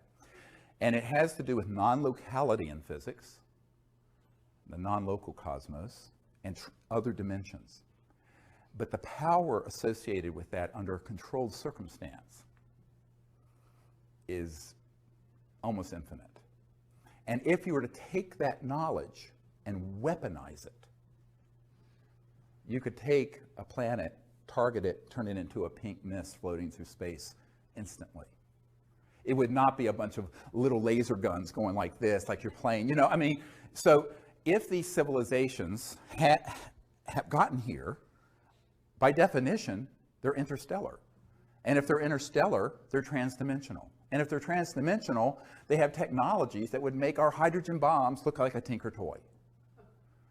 All right? And yet here we sit, notwithstanding the fact that we have been using electromagnetic weapon systems to target them and knock them down since 1947. The Roswell crash was a targeted electromagnetic switch that knocked two craft down. They actually collided with each other. One went down near Roswell, one continued and impacted near Socorro. This is in an FBI document where it talks about a new radar system, that's a euphemism, that was turned on, and these two ET craft hit each other, went down. I know men who have operated the state-of-the-art ones that began to be developed in the 50s and 60s. And now we're 60, 70 years into what are called scalar or longitudinal electromagnetic systems, which are sort of electromagnetic pulses that instead of having a wave like this, are point radiation. So they're multiples of the speed of light. And this scalar technology has been worked on for the better part of 100 years in some circles, but certainly intensely for 70. So we have used those systems to track and target ET craft since the 40s. So if they were in fact so hostile, we would have known about it massively. Now, it isn't to say that they may have interests that run counter to the dominant paradigm on Earth. But what's the dominant paradigm on Earth? War. The dominant industry of the world, the number one largest, is war making. And still is in 2015, when we should have had world peace 100 years ago with the League of Nations. So this is a big question. And so they may be viewing us a bit jaundicely and cautiously. And as one British intelligence officer told me, when we detonated the first atomic bomb, a big red flag went over this planet, and it was like kicking a hornet's nest. They became very concerned that we were reaching very advanced technologies and science that was instantly being weaponized and being used against one another. And that meant that we became an existential threat to ourselves, and in time, we, humans, could be an existential threat to other worlds. So that's part of the concern, and it's justified concern, because humans don't have a great track record. Now, this is only because the good people of the world, I mean, most people on the planet are not wanting to blow the planet up. I lived in the Middle East for 3 years. Most people, Arab, Israeli, Christian, Jewish, Muslim, they just wanted to educate their kids. And I mean, if you get 10% of sociopaths who want to create trouble, your society's a wreck. And that's what we're dealing with. The good people have allowed the 10% or 5% of sociopaths and psychopaths to run amok, which is what happened with Hitler in Germany. So the good people have to find their courage. And that's our job, your job, my job. So I view this as something all of us have to do. It isn't, don't look to the President of the United States, as John Podesta said. And by the way, a little footnote on that, people think his interest in this was recent. It wasn't. After we did the National Press Club event in 2001, he publicly came out in favor of disclosure. This is the senior advisor to the President Obama. And also, he was chief of staff for a number of years, 4 or 5 years, for Bill Clinton, during which time we were doing all this with this Project Starlight, which has been misnamed the Rockefeller Initiative. It wasn't Rockefeller's initiative, it was Project Starlight's initiative, frankly. So, but Podesta was always aware that, in a sense, what Truman and then Clinton said about the White House is that it's the crown jewel in the federal penitentiary system. That once someone is in that system, they're so in a box. And when he left the Obama administration recently, he tweeted out, which became this big uproar, about how one of his regrets was not being able to effect UFO disclosure. Now, some people thought it was a bit of a joke, but it wasn't, because there's a press conference in 2002, after we did our 2001 National Press Club event, where he talks about disclosure and needing to end secrecy and release the UFO files and information. But his interest goes back to the Clinton era, before, because he was chief of staff for Clinton when we were doing all this work, prior to what the public knows as the Disclosure Project. Does that make sense? So he was also the POC, the point of contact, for Obama and for the briefing that's here that I provided after Obama was elected. And he assembled the Obama cabinet, did not immediately take a role in the Obama White House, but he put the cabinet together. He was the head of the transition committee between the election and January 20th, when Obama was inaugurated in January 20th of 2009. And there was a man who was doing a course with him at Georgetown Law School, who's an attorney here in town who wants to be anonymous, who said, look, he's very interested in this, and, the president, of course, is going to be in the same situation they all are. And so I was asked to put together a briefing, and it went to this man for Podesta and Obama. Because Obama was, looking to John Podesta as sort of his secrecy guru, because he had been a senator from Illinois or someplace for a couple years. He didn't know anything about all this. And he wasn't going to be told by his CIA director, Leon Panetta, because I sent this same thing to Leon Panetta, because he didn't know anything, being CIA director. So that's kind of my role, is to be the bridge between this unacknowledged world and that world when I'm asked to do it. And it continues. So last year, I was, about a year and a half ago, I was in Australia on an island with 120 world leaders. I was asked, the year before that, it was the Director of National Intelligence, who had just retired, who briefed them. And 2 years before, it was Bill and Hillary Clinton. That year, it was my turn in 2013, and I presented all this material to all these people in the world. So I continue to do this, and then my wife and I will send out packages of disclosure stuff to colonels and people in Switzerland and people at Davos, and it's this whole networking thing. By the way, that's where your tuition is going, because these things are very expensive to do, and we have no funding and no staff. Emily and I, just with some volunteers, do all this. Now, one of the things that you have to understand about these leaders in the world is that most of them are just agog when they hear about it. They go, oh, well, I'm Minister of Defense of Australia or whatever, and I've never heard of any of this going on at Pine Gap. And they're not lying. I said, well, no, you wouldn't. So it's sort of an unenviable thing to have to do, because I'm really the deliverer of very bad news. To have to show it to someone that powerful and say, by the way, here's what you don't know that you're being lied to about. But so we continue to do that. But the big action, and that's sort of a service to people in government, because I view the good people, and there are good people in government, as victims of this secrecy, just like we are. Where they failed is in their constitutional duty to take on that machine. And that's where the courage comes in. And I think that's why we're going to have to view ourselves as the leadership, all of us in this room and the people out in the public who support disclosure. And the next wave of disclosure are going to be two things we're going to talk about after our break in a moment. One is a mass defection program. What am I talking about? We've got to network, tell everyone we know, and find another wave of people who are currently deeply involved in these covert programs, who will approach me, and we will massively defect at once. Because even when I'm sitting on, there's probably 10 or 15% that's out in the public domain. Some people I've interviewed have asked me not to release it till they're dead. Fantastic. Okay, so that's the next phase. The other is mass contact. We have got to create teams all over the world that are skilled in the art of the CE5, Close Encounters of Fifth Kind protocols, who go out on a regular basis and create in consciousness, but also in action, the ability for mass contact to happen that's peaceful before this false flag creates the overlay. So it's a race. We're a race against the clock. And so that's how it has to happen. And that's something that you don't have to sit on your hands waiting for the president to do, or for that matter, me to do. That's something all of us can do. Yeah, and people who've done the CE5 initiative, even using the app, we get reports every day on our website of amazing contact and things that they've had.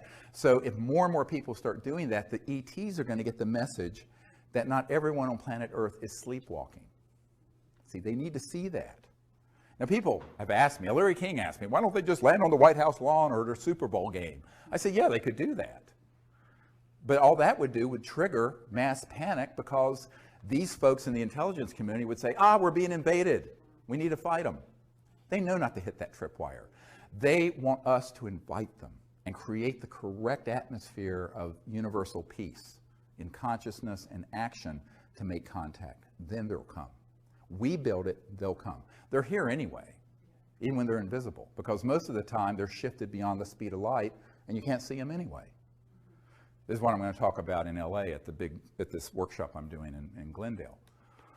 But I think that's why, if we understand how powerful we each are, not only to find more and more mass defecting witnesses inside Booz Allen Hamilton and inside the CIA and Lockheed Martin and Skunk Works and Dugway Proving Grounds and Nellis Air Force Base and Pine Gap. And I have a whole list of corporations and facilities that I've updated of where these operations are currently going on. And we need to have people in those systems come out. Not trickle out one at a time with no credibility, but en masse, just like the '01 event, but on a larger and deeper level. So that's what I'm calling for now. And then the other is all of us becoming ambassadors to the universe as citizen ambassadors, peaceful contact. And that's something every single person can do in their own community. And if you do it and you practice it and learn what the protocols are, you'll be quite stunned at what will happen. It's beautiful. How do these groups manage to get money from the, because they get government money, how do they do that since they're working outside the realm of typical government agencies? He asks, how do they get the money from public coffers to run these sort of projects? It's actually a very good example of it is one of our witnesses who worked for SAIC, Science Applications International Corporation, in La Jolla, California, is the headquarters. And this is one of the crown jewels of the contracting entities that deal with this issue. And SAIC deals with many issues, but they sort of have companies within companies within companies. That's the way it's structured. And this particular witness, who's one of the Disclosure Project witnesses, was a woman who had been recruited to work for the company. And she was in a program that basically was a room and a bunch of file cabinets. And what she did, they took in millions of dollars based on a grant and or a proposal for funding research. It went into their office, went out the back door of the funds to a black project. And what she and the other people in the office did was gin up reports that would go back to the government and to the auditors that were completely bogus. And when she asked, where is this, what's the real research going on with this money, she was shown a file just full of these empty reports. So obviously that's fraud, but that is how they work. So for example, the B-2 stealth bomber might cost a few $100 million actually to build. They tell the Congress they cost $2 billion a piece. Well, the other missing 1.3 billion goes into the EMGs, the electromagnetogravitics or other unacknowledged special access projects. So this is sort of just the way it is done. And because of the nature of top secret compartmented, top secret TSSCI, top secret special compartmented intelligence, when you get to the unacknowledged level, nobody unless you're in that compartment, you're not going to report anything out to any external person. I don't care who it is. Certainly not the Congressional Budget Office or the auditors at KPMG or whoever it is. They just don't report it out. It'll be reported out on these phony things. And this is why when Rumsfeld said there's $2.3 trillion unaccounted for. I mean, again, this was not a flaming liberal. It's not Abby Hoffman saying this. This was the Secretary of Defense for George W. Bush and Dick Cheney saying this. So if you don't believe me, maybe you'll believe him, and that it's just unaccounted for. But that's how it's done. This one little example, so a lot of it is kind of overbilling and overcharging. You hear about these massive costs, 500% cost overruns, 1,000%. Well, it's not cost overruns per se. Part of it is that it's just going into a black project and being diverted, but not just Department of Defense and CIA. I have people who worked with the first Bush presidency, Bush Sr., who said that they were pulling money out of HUD, Housing and Urban Development, and other agencies that would be things that were inflated prices that would then be siphoned off into black projects. And that is done routinely. And so, now, there's another way of doing it. I don't know if I should go into this or not. This is this is the dark end of it. Okay, so there, you know, one of the meetings I had was right after we did the meetings in 1997 for members of Congress and for Admiral Wilson at the Pentagon, the J2, head of intelligence joint staff. I had a meeting with a former member of Congress and a senior executive with SAIC at Crystal City here near National Airport at this former congressman's condo. And this congressman had been for many years sort of a consigliere to George Bush Sr. And he said, "Do you understand how dangerous this group is?" I said, "Yes." He says, "But do you understand where a lot of their funding comes from?" I said, "I have a very good idea. Where are you going with this?" And the SAIC executive had recently retired and moved out of the country to France. And both these people asked me not to disclose their names, but this has put me under sodium pentothal. I'm telling you the truth here. They said, "Well, we use these anti-grav devices, and they launch wee hours of the night from various places, and they move billions, hundreds of billions of dollars worth of clandestine drugs and armaments around the world." And he said there is one group that is involved, it's like a small army, he said, of people of 8,000 men that have been involved in just moving contraband around the world because it's all cash and it's untraceable. And we have killed 2,000 of these men for minor infractions of security. Okay, this is not a conspiracy theory. These were two principals with firsthand knowledge of it, warning me of what this group is really into. So one of the reasons, therefore, fast forward to another problem.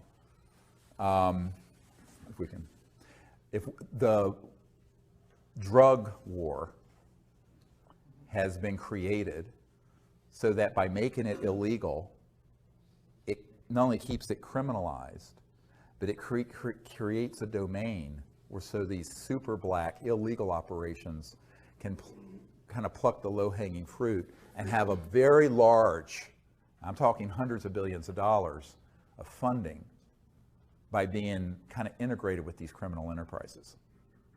You know, now I'm not in favor of drug use, but I think it should be completely legalized for that reason.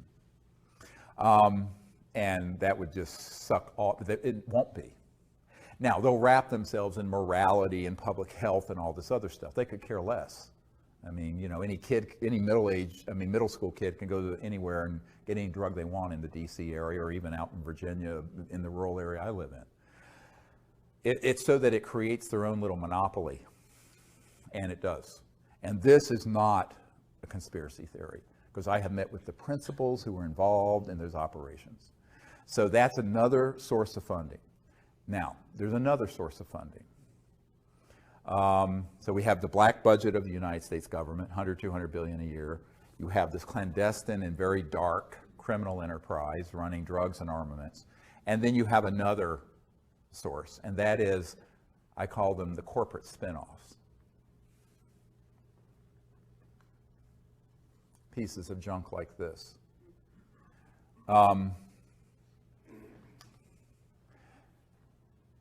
The technologies at Murray Hill facility, AT&T in the early days, Bell Labs, Lockheed, there's a lot of technologies that have been spun out of, as Colonel Corso said in The Day After Roswell, that were studied that have made their way into the public by studying extraterrestrial material that have come from our downing of these spacecraft.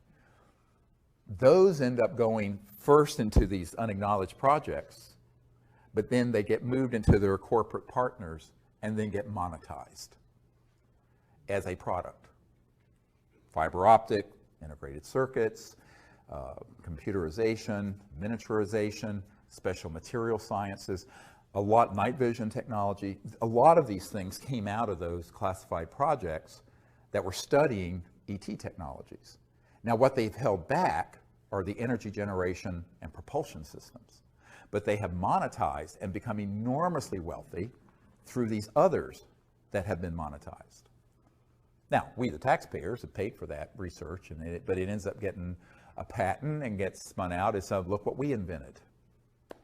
Now, most people, and it's interesting that this guy named Thiel, who was one of the co-founders of PayPal, I believe, recently said in an interview with Fareed Zakaria on CNN that there has been no real discoveries and progress technologically in 50 or 60 years.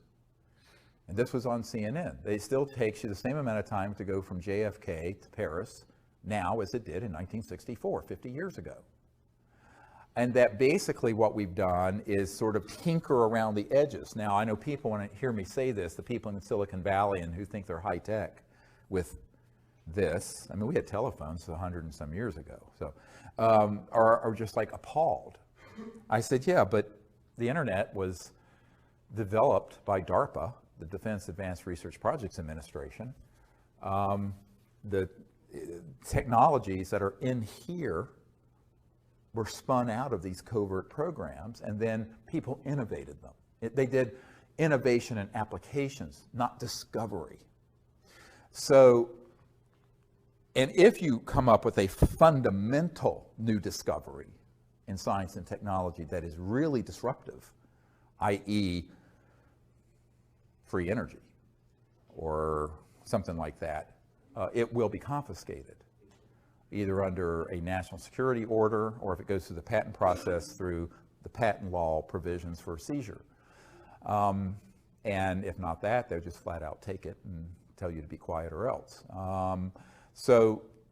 And that's true of people at universities, industry, private inventors, et cetera. I know many people who've had that happen. Here in Washington, the Federation of American Sciences said, well, look, there have been 5,135 patents that have been seized. Well, the reason for that is that the things they don't want out are things that are true breakthroughs. So if you look at our society, yes, we have an internet and you have an app so you can go find your restaurant you want to find instead of looking through the yellow pages. But it's just the yellow pages is digitized. It's no big deal. We're still running this thing and all the lights in this building off a coal-fired power plant from the 1800s. Your car is the same engine Mercedes had in the 1800s, internal combustion. The jet engines were developed in the 30s, invented. Rockets, 40s. Atomic power, 1945. No real fundamental breakthroughs in science and technology since then. And that's what Thiel was saying. Thiel, the multi-billionaire. And I think it was sort of an astonishing statement for a lot of people, but he was being honest about it. So, but there has been monetization that way, which has created enormous revenue for a lot of these corporations. What do we have in any of our encounters with medical technology that's been sequestered? He asked the question, what do we have that has come about through some of these research projects and encounters that are medically related? A lot. My understanding is that if the technologies that deal with regenerative capabilities exist, transdimensional, that are sequestered, where you could actually regenerate spinal column or a severed limb and nerves, things of this sort, cancer, other diseases. But the problem is those use technologies that are transdimensional. What do I mean by that? They use subtle energy technologies that aren't just kind of like acupuncture, but I mean that are electromagnetic systems that are very, very high tech. Almost like in Star Trek where they wave a thing, but that would actually work reliably. But there too, I mean, you're talking about hundreds of billions of dollars in pharmaceutical and conventional medical. There's agribusiness, medi-business, military-industrial complex. A lot of toes would be stepped on. But also, more importantly than that, is that if you open a window into an application that's medical related to these technologies, people are going to see the energy implications of it. And with that, it's goodbye oil. It's goodbye coal. So they've been sequestered for the same reason the energy and propulsion technology. Yes, I understand from men and women I've worked with that there are amazing technologies that relate to medical systems and curative and reparative, regenerative technologies that are trans-dimensional electronic systems that would just blow your mind. Yeah, and so unfortunately, you know, in a sense, our medical system is sort of Stone Age from that point of view. But there is medical information that can help. Yes, there's medical information that can help. And one of the things I've said, there are multiple, look at this whole issue of disclosure. First, there's the basic information, we're not alone in the universe. Then there's the fundamental technology, energy, propulsion. And then there are all the ancillary or associated technologies, you know, medical, environmental abatement. Ken Shoulders, who was a scientist, discovered charged clusters that would, under right conditions, neutralize radioactive material. So you could take all the radioactive waste in the world and neutralize it. This was proven. And the Department of Energy was going to fund the next level of it, and the people in this cabal circled their limousines and said, no, you will not. Because it was pulling energy from this quantum vacuum 0 point to do it. I know the people who are part of that initiative, all of them. So there are so many spin-offs and benefits of disclosure of the central issue, but that's the reason it's secret, is that the implications are so huge. It's not just the energy sector or the transportation sector. It's the medical, it's the pharmaceutical, it's all of it. But, you know, would 99.999% of humanity benefit if it was used peacefully? Now, there's a big caveat. If it was used peacefully, yes. The bigger question becomes, as a colonel who was in charge of future technologies for the Air Force, and I discussed here in DC not long ago, what if they're weaponized? I said, well, they already have been, haven't they? But they're covertly weaponized. But what if they proliferate and are weaponized? So this gets into sort of the larger question, evolutionary question of, are we willing to go forward as a peaceful civilization or not? Because we are at a crossroads where if we don't go forward peacefully, we won't go forward at all. And it's not world peace, it's universal peace. It's interplanetary. So one path leads to, it's like the Hopi line or the Hopi prophecy rock. One line leads to termination, and the other one leads forever out into the future, into the stars. We are the last generation to make that decision. We don't have another 100 years. So that's why this is so critical. It's why I left my medical career to work on this, because I came to realize, once I realized what was behind the secrecy, why it's so secret, that it really doesn't matter. I mean, yes, I can save one life at a time in the ER, or maybe 3 or 4 when I'm really busy, but I used to have to run multiple code blues. Code blues when your heart stops. But now we have the responsibility of the earth and all of her children for the next thousands of years in the balance, hanging in the balance. So humans have been trying to make this transition for a very, very long time, and it keeps getting thwarted by, let's say, call it special interests, people who are hell-bent on maintaining the status quo of the financial system, the political system, whatever it is. But there has to be let's say, a nonviolent revolution that has to take place. I'm not a violent person, but I don't think you let these the sociopaths who have another agenda to continue to call the shots, as they have for the last 100 years. We have to have the good people step forward. Most people, though, who are nice are too nice. And one thing that I found very early on in 1992, when the head of Army intelligence threatened me. I said, basically, screw you and the horse you rode in on. You get in my way, you'll be in Leavenworth Federal Penitentiary for the rest of your life, because I've got witnesses and documents that involve you in covert illegal projects back when you were a young officer. And he went, oh. I said, you want to get on the dance floor? Come on. Yeah, I've got a lot of stuff that, but that's, so that's ugly, perhaps, but you're not going to threaten me and get away with it. But I think that most people, here's one of the problems, is that people are either too nice or they don't have the courage. Like so many of the technologies that I know are held by people who are out there that we've met with, who could bring out these technologies, the first time someone comes up to them and goes, boo, they put their tail between their legs and they run. They're not willing to take the risk. Now, you have to be willing to take the risk, including losing your life, or you can't go anywhere with something like this. Or if they know they can put you on the run with the least little threat of defaming you or threatening you or what have you, they know they've got you, because that's what's going to happen. So the currency the only currency that matters, you have to know about this, you have to have the vision of what to do, there has to be a certain fund of knowledge and intellect, is why I'm sharing. But when push comes to shove, how much heart, courage do you have? And that's true of these medical technologies, it's true of the basic energy technologies, and it's true of the state of the world.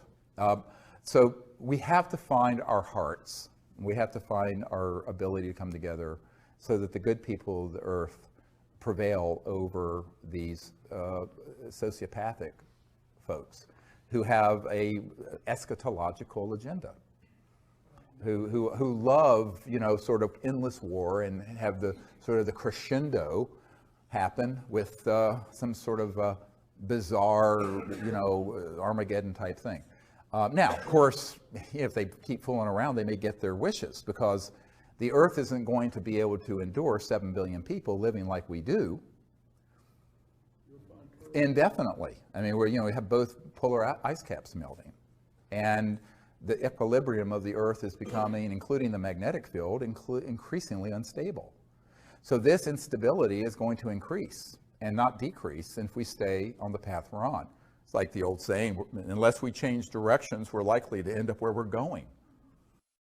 Yeah, regarding disclosure, the issues of free energy technology and such, is this a proper picture? It seems that the direction of disclosure, looking down the road, is one of greater consciousness. Is that true? Right.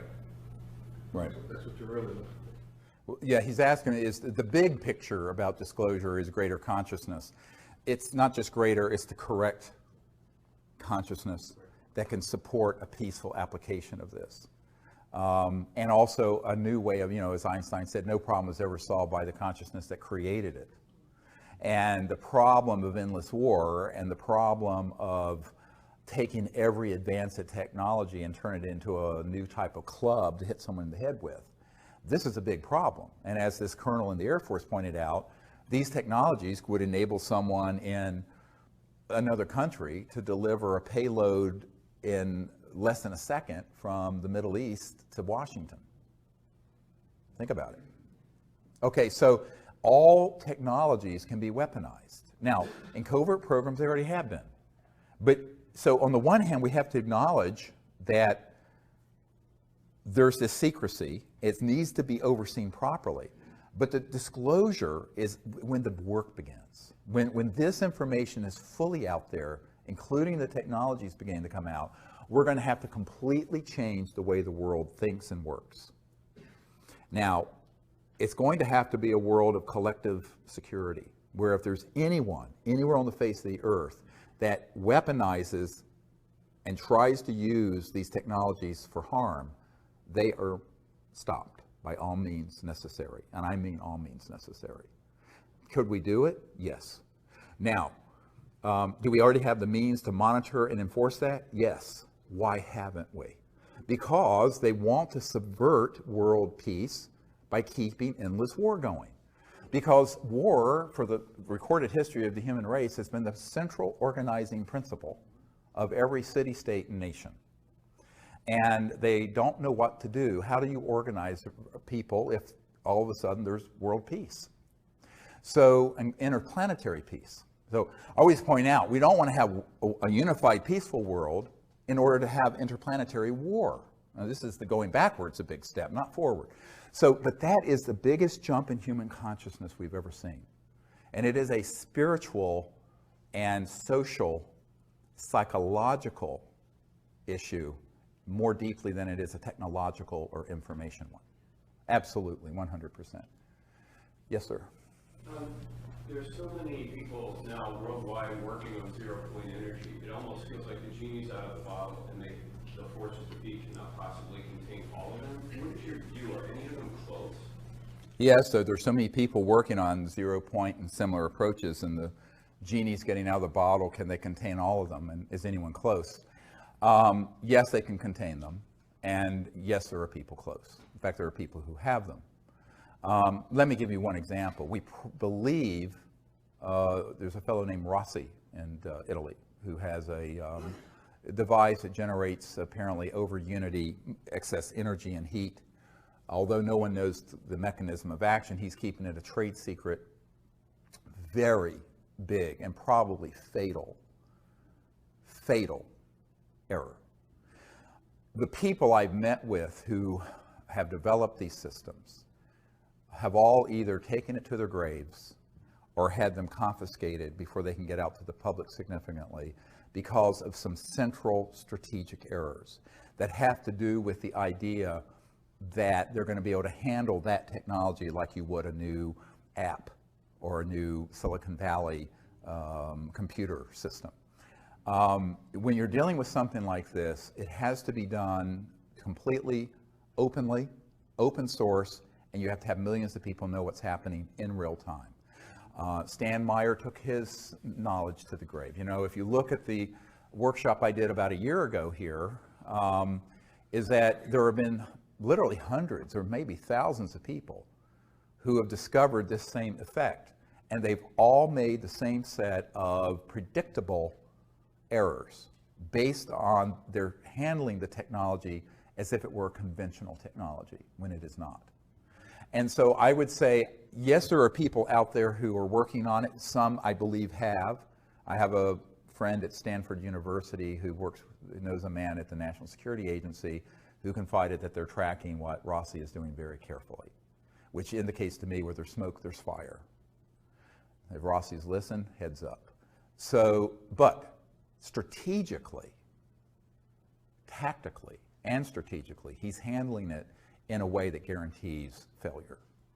Because by keeping it tightly held, coveting, trying to keep it secret, overly concerned with monetizing the technology instead of getting it out, he is going to step into every booby trap that's been set out there.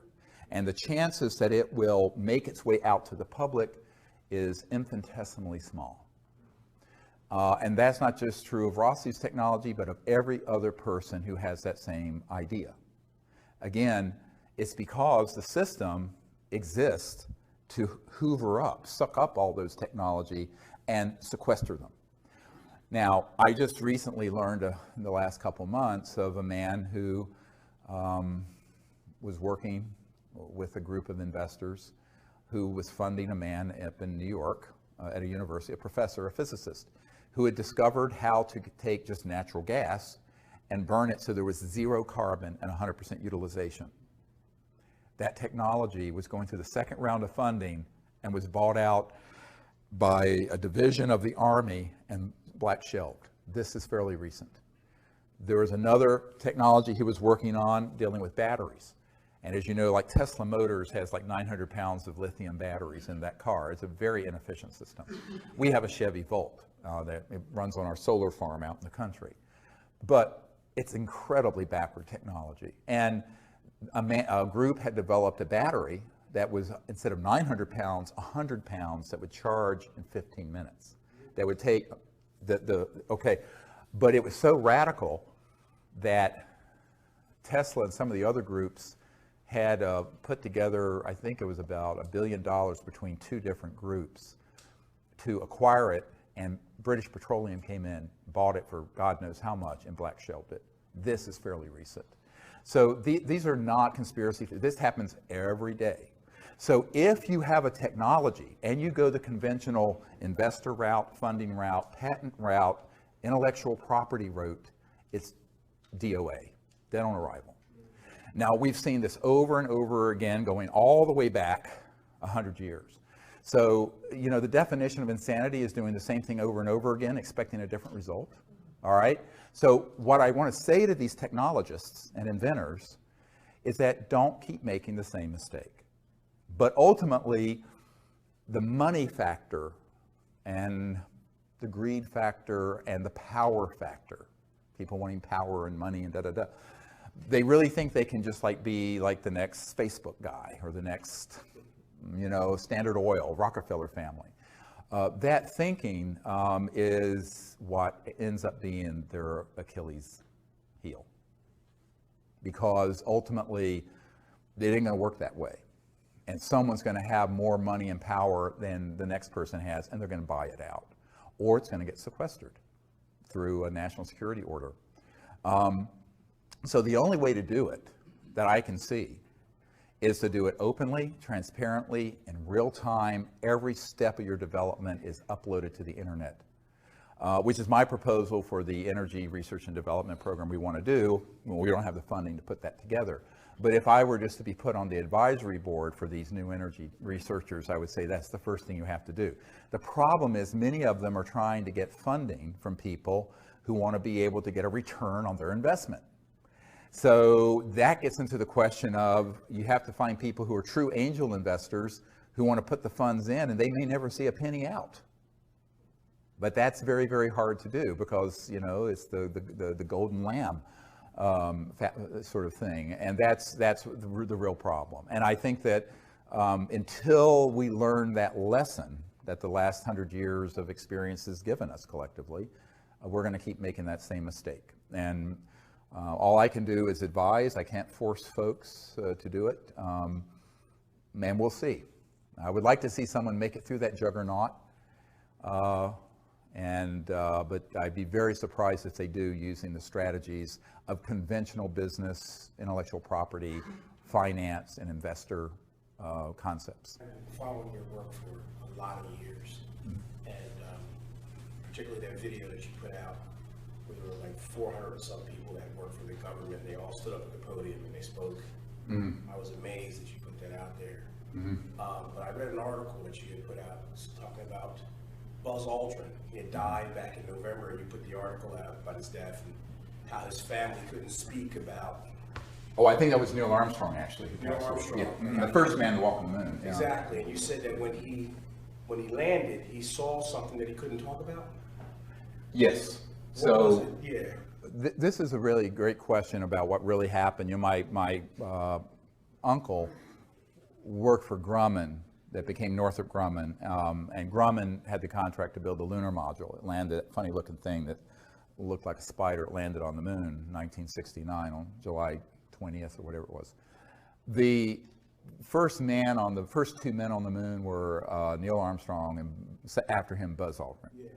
And back when we were doing these briefings for Congress, and in fact even before then, the Asilomar gathering in 1995, we reached out to Neil Armstrong because I knew from contacts and family that when we landed on the moon, we weren't alone.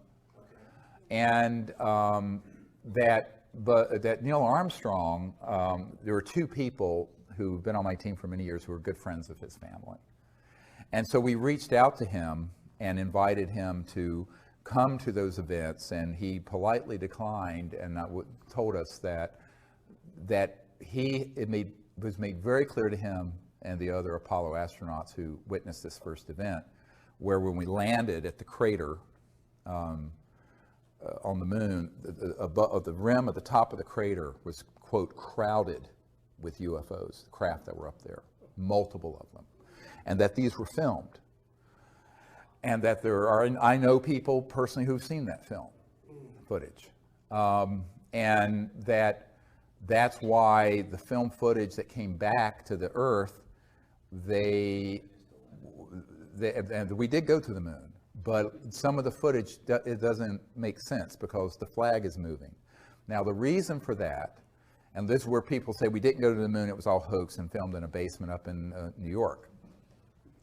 The truth is we went, but during the lunar orbiter, going back before the Apollo mission, we actually were circling the Earth taking the first early digital photographs. And as you know from the testimony of Disclosure Project witness Carl Wolf, there were structures on the moon that were artificial. Some were newer and some were very ancient. And so they knew the covert programs, and these images were being downloaded to out here at Langley, not the CIA headquarters, Langley Air Force Base, to a compartmented operation run by the National Security Agency that was then sequestered away from the other NASA scientists. But the people running that project, the deep black people in those projects, knew that it was likely we were going to encounter something not of this world or a UFO when we landed. Therefore, they had filmed some footage that they could splice in if something started happening. So during the live transmission, if something started to happen, there's a delay that went through this National Security Agency filter, and they could immediately, instantly put in. And that's why there's a couple frames where the American flag is moving. Well, there's no atmosphere on the moon, okay? Which was the one mistake they made in that whole plan. That's the telltale giveaway. Now, some people have taken that, the conspiracy theorists have said, we didn't even go to the moon. We did go to the moon. But they knew that it was likely there were going to be ETVs, extraterrestrial vehicles up there. And so when they stepped out, of course, you know, and we're approaching actually, before they even landed, they saw them. So they were already with this sort of pre-prepared film that looked very, very good, except for this one error. And so Neil Armstrong and Buzz Aldrin know for a fact. Now, Neil Armstrong said, look, you know, if I were to go forward and talk about what actually happened, I've been told, Neil Armstrong said this to us, that my wife, my children, and my grandchildren would all be killed, that they would take us out somehow, some terrible accident. And he says, I'm not going to talk about it. Now, Buzz Aldrin has just basically, he sort of had a nervous breakdown after this and was actually at an Air Force facility. I know a man that was there with him, and he confided that this is also what happened. I also know Buzz Aldrin's sister, who pulled me aside and says, yes, you're absolutely right. That is what happened, but it's not my job to out Buzz Aldrin on this. If he's ready and he's able and allowed, he will speak about it. But you have to understand, enormous pressure was put on these men never to speak about what actually happened. Can we speculate on whether those ships came from here or from there? And this is the follow-on question: were those ships that were around the moon at that time in 1969 extraterrestrial or man-made reproduction vehicles using anti-gravity? I don't know. It could have been either. But I think probably they weren't ours, only because those folks would not have wanted to risk exposing that they were there with cameras rolling. Okay, because that would have, of course, ended the fact that they have these secret aircraft, a secret space force. They would watch TV and knew there was a space shuttle. So that's one of the problems. That's, you know, I've thought about it, and the answer is I don't know, but from a logical point of view, I doubt it was ours. Okay. Now, you know, one of the things that Neil Armstrong was overheard saying, and this was reported in Timothy Good's book, Above Top Secret, is that Neil Armstrong stated that we were essentially warned off the moon. That, in other words, these civilizations did not want us going to other moons or planets to colonize them with the consciousness of nationalism and the Cold War. Because remember, the Apollo project was really a proxy for the Cold War. The United States was in a complete panic when Sputnik overtook our space program. the Soviets. And so the race to the moon was part of, and always was part of, the military competition between two huge superpowers, the old Soviet Union and the United States of America. And so when we went there, but we went there not as a peaceful world civilization, but as a competing Cold War effort that were armed with thousands of thermonuclear weapons, hydrogen bombs, pointed at each other. That was not the consciousness that the ETs want to see us going into space with. They want us going into space with the consciousness of peace and cooperation, not militarism and war. So that's sort of your, let's say if there's an entry ticket to space exploration, that's the main one. And we haven't quite reached that point, have we? So I think that's why Neil Armstrong said, I don't know what was said or done, or what was done by these craft, but he said it made it very clear that they weren't real happy that we were going there in this way. And that's, in my opinion, why we wound down the space program to the moon. You know, my uncle was involved with this, and there was all kinds of plans to put colonies there and buildings and have, you know, people living in sort of like domes like they have out at the biosphere in Arizona and what have you, and all that was shut down. Now, the excuse they gave was budgetary cuts, but I don't think it was budgetary cuts. I think it was because, you know, it was quite clear that we were going out there immaturely as a warring civilization and not as a peaceful world civilization, which is the requirement. Yes, ma'am. But Kennedy had talked to the Soviets about going jointly. Was that a peaceful thing together, or what prompted him? What did he know, or what was behind his question? Because he took a lot of flack. Yeah, Kennedy did want to do an international, from the beginning, space program. And, you know, when he was assassinated, Khrushchev wept and stated, now we will not have world peace. Because Kennedy, and actually Bobby Kennedy said this, Bobby Kennedy Jr., who I've met, said this recently on a CNN interview, is that his intent was, in his second term, to get completely out of Vietnam, to do a cooperative, and to make total peace with the Soviet Union. Now, of course, there goes $1 trillion in military industrial intelligence spending. And they were not happy about that. He was also going to disclose this UFO issue. And I think there are a number of reasons why, you know, he was just not willing to succumb to their view of how the world needed to progress with endless conflict. And that's why there was no second term of Jack Kennedy, in my opinion. Now, from what I know, and this is also somewhat corroborated, although in a bit of a titillating way, with the document I got from the National Security Agency contact I have. That's the Marilyn Monroe document. And in the Marilyn Monroe document, it's a top secret document that was handed off to me, never declassified, authenticated by a man who used to be General Odom, ODOM's right-hand guy, who was National Security Agency head for years. And in this document, it was a wiretap summary that the CIA wiretapping a bunch of people, but mainly Marilyn Monroe, who, as you know, had an affair with Jack Kennedy and also with Bobby Kennedy. And they knew it was coming too public, and so in 1962, or whenever it was, they cut that off. And she was furious, so she was calling up Bobby Kennedy, the Attorney General, and an art dealer named Rothberg in New York, and other people, saying that she was going to hold a news conference to tell Jack Kennedy, to tell the world what Jack Kennedy had told her about, quote, objects from outer space that were recovered in New Mexico in the 40s, clear reference to Roswell, as well as some other matters. That wiretap summary is dated the day before they found her dead.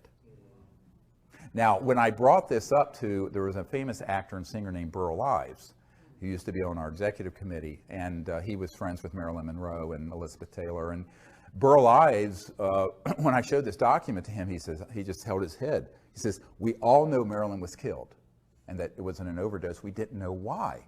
And he was a 33rd degree Mason. Burlives was. He has a room in this building next door, the big 33rd degree Masonic temple next door. And I said, yeah, well, Marilyn didn't know what kind of big toes and big gorillas she was stepping on. But of course, the whole world would have covered that press conference. It would have been sensational. And so Marilyn Monroe almost certainly was assassinated because she was going way too far off the reservation. And this document has the proper project code names and code numbers for that era. Project Moondust, Project 46, some of these key project code names and code numbers for the early 60s. I have that document. It's in my first book. It's there for anyone to read. It's explosive, and it's dispositive, actually. But unfortunately for Marilyn Monroe, you know, she didn't realize that this was non-trivial. This is not a trivial thing to hold a press conference, a person of her stardom in that era. I mean, she was huge, talking about these specific issues because she had learned that apparently in pillow talk with Jack Kennedy. And so it cost her life in order to keep that quiet. I was wondering, the organization, this invisible organization that more or less runs the whole thing, if you were going to put a face on it or an organization, do they hold regular meetings, or how do they operate? They have to do some kind of thing right now. Very good question he's asking. You know, this group, Magic Control, the Majority Committee, Joint Intelligence Committee is what it is called. That's where MAGIC comes from, M-A-J-I-C. They do have meetings. It's actually transnational. There are people from other countries involved with it, not just U.S. Always has been transnational. The U.S. is key because it's the economic and technological powerhouse, but Great Britain is also very important in all this. And you know, there are various people who have been on the senior committee, such as Admiral Bobby Ray Inman.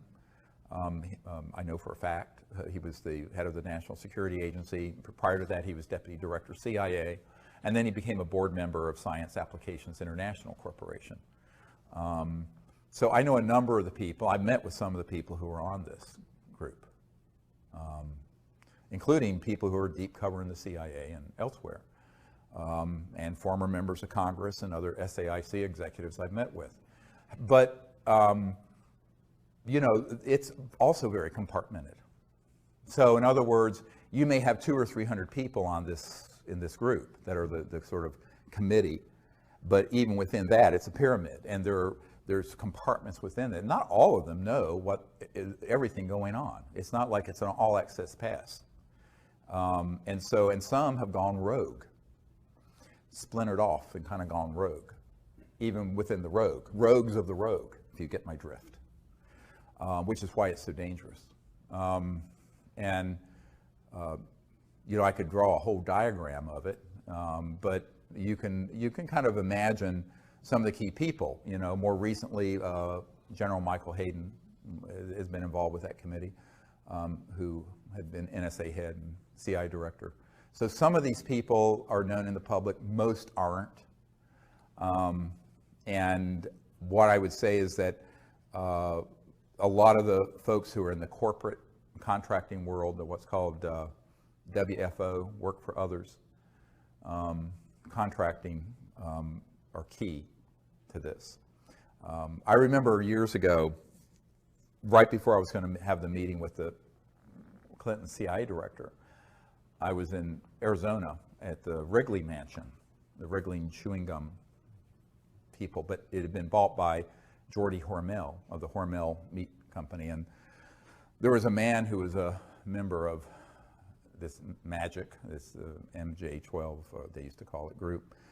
And he asked me to come to the mansion late at night, 10, 11 o'clock at night. I went there, and it was Jordy Hormel was nowhere around. They were just using the facility.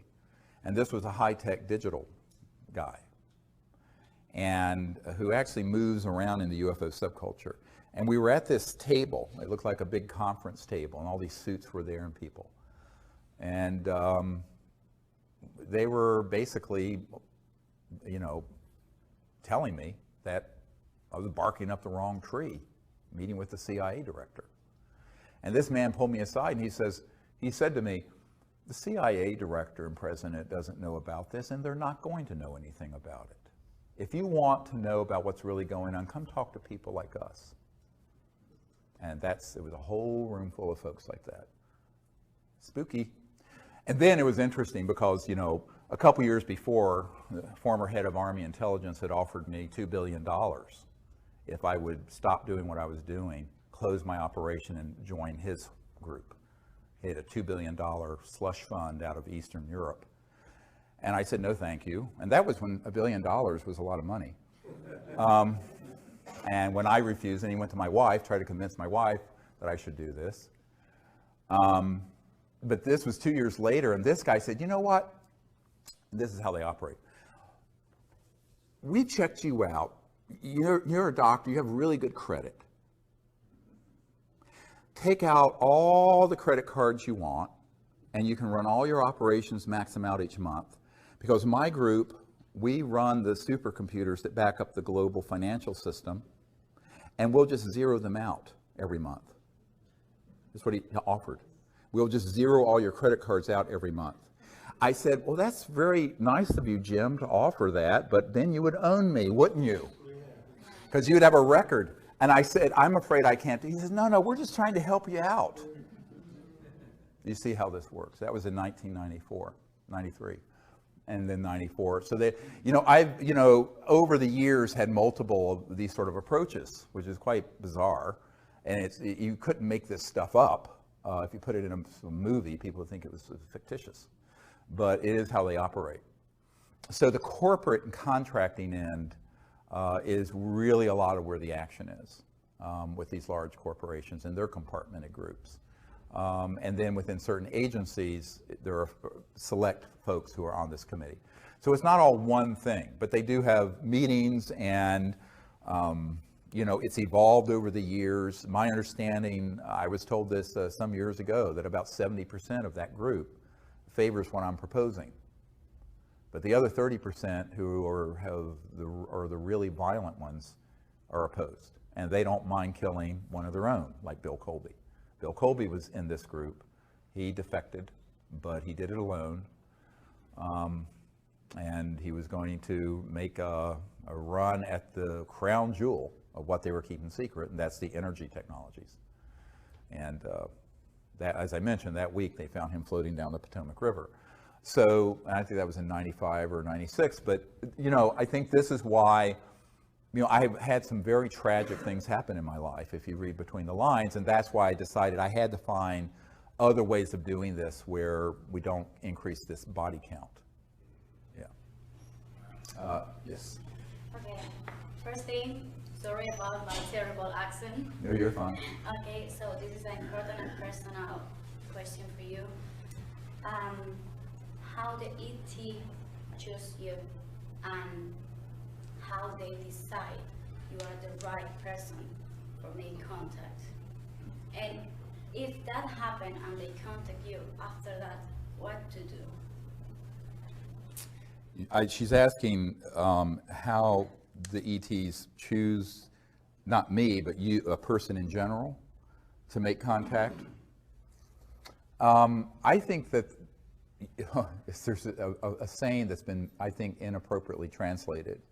Many are called, but few are chosen. I think it really is supposed to say, many are called, but few choose to answer the call. And so I think that there have been knocking on our front door and our back door and our side door for a very long time, these civilizations. What they're waiting for are people who will approach them without fear and prejudice, without violence, who understand a little bit of their reality, who will educate themselves a little bit about what it means to be interstellar. And to be interstellar means to be in an extraordinarily high state of consciousness, personally, but also your technologies are interfacing with consciousness. And so that's why, if you approach it with an ethical and moral intent of a pure heart, peaceful purpose, no fear, no prejudice, but also have prepared yourself for, shall we say, the unusual, even strange or bizarre ways that they may interface with you, so you're not afraid when they do, then they will. But they expect a certain level of you being educated and prepared. And then they will. And I don't think it's, I've always said, I don't think I'm special. I don't think anyone is disabled from being able to make contact. I think it's them willing to go through the process of training and education, but more importantly, what is the purity of your heart and intent? It can't just be because you want to see a UFO and be entertained, like dolphins at SeaWorld. It has to be for a sincere purpose to be a liaison between humanity and their culture. And if there's that purity of intent, then I think you'll be astonished. But there's also the preparation that has to happen. The reason for that is, if you read the last book that we put out about extraterrestrial, the Countdown to Transformation, extraterrestrial contact, Countdown to Transformation, and you read the accounts our senior team has had going around the world, some of it's very strange stuff. Like we have a team up in New York where there are these two wonderful ladies, and Diane and her wife, Marilyn, when they first read my book, Hidden Truth, Forbidden Knowledge, had their cell phone accessed when, I forget which one, was at the dentist office. And all of a sudden, this sphere appeared on her phone, and the C-SETI tones, those tones we use, started playing over the speaker system of the entire dentist's office and over her phone. And this happened multiple times until she came to the Outer Banks of North Carolina and got trained and just had amazing contact. But it was very strange stuff. And in fact, the dentist came out and said, "What's that weird music?" And it sounds like something from outer space. And it was all coming through. I think it was Marilyn's phone. I'm not sure. Or Diane's. It was Diane, yeah. So there's all kinds of ways where they will sort of initiate you and test you to see if you're ready for. Most people live in a very 3D, almost teleologic, very in a box world. But if you're interstellar, you're not living in that world. You're living in the world of higher dimensions, higher consciousness, energy fields that are completely beyond the speed of light. And so when those come into 3D, it can be very unusual. And so preparing yourself for contact involves understanding where mind and consciousness and thought and electromagnetic systems and all this phenomenon come together. There's a nexus where they come together. And that's why the development of higher states of consciousness and the meditative state is the foundation of the whole Close Encounters of the Fifth Kind initiative. It's very controversial amongst the nuts and bolts crowd in the UFO subculture. I said, yes, but you're not dealing with civilizations using a piece of junk like this. They're not communicating using the speed of light. Because if they're from the Andromeda Galaxy, which one of the ETs that came at Joshua Tree told us he was from the Andromeda Galaxy. And we have a photo of it. It's on our website. Go look at it. This is 2.5 million light years from Earth. At the speed of light, it would take 5 million years to get a signal from there to here and back. 5 million years. Homo sapiens haven't been on Earth for 5 million years. So now that means that they're using technologies that are transdimensional, going beyond the speed of light, and which also, it so happens, interface with thought forms, energy fields that are in the realm of the thought. What used to be relegated to the mystics, but now is something we have to accept as the real science of the future. And so this is where the science of consciousness and the science of transdimensional and interstellar technologies are going to have to come together, which is actually my first great love. This is actually what got me involved in all this, because before I was a medical doctor, I'd had a near-death experience, and I had this, even though I was raised an atheist, I had this experience of the unbounded being, and it was beautiful. It was a God consciousness experience, for lack of a better word. And I realized that the mind, the consciousness within every single person is infinite, and everything is folded within it. So I began to learn meditation and became a meditation teacher. I was a meditation teacher before I was an emergency doctor. And what I learned was that this became key, and that's why right after, 6 months after that near-death experience, I had this amazing contact experience that I recount in Hidden Truth, Forbidden Knowledge. But I think that it makes total sense, and it's the sort of thing nobody really wants to talk about in polite circles scientifically, because it sounds too weird. But if it's not a little weird, it's not extraterrestrial. It's probably something from Lockheed. And so educating yourself about the nature of where consciousness and thought and these technologies interface with their technologies. And in 1991, I wrote a paper that's in the first book I wrote, that's called The Comprehensive Assessment of the UFO ETI, Extraterrestrial Intelligence Subject.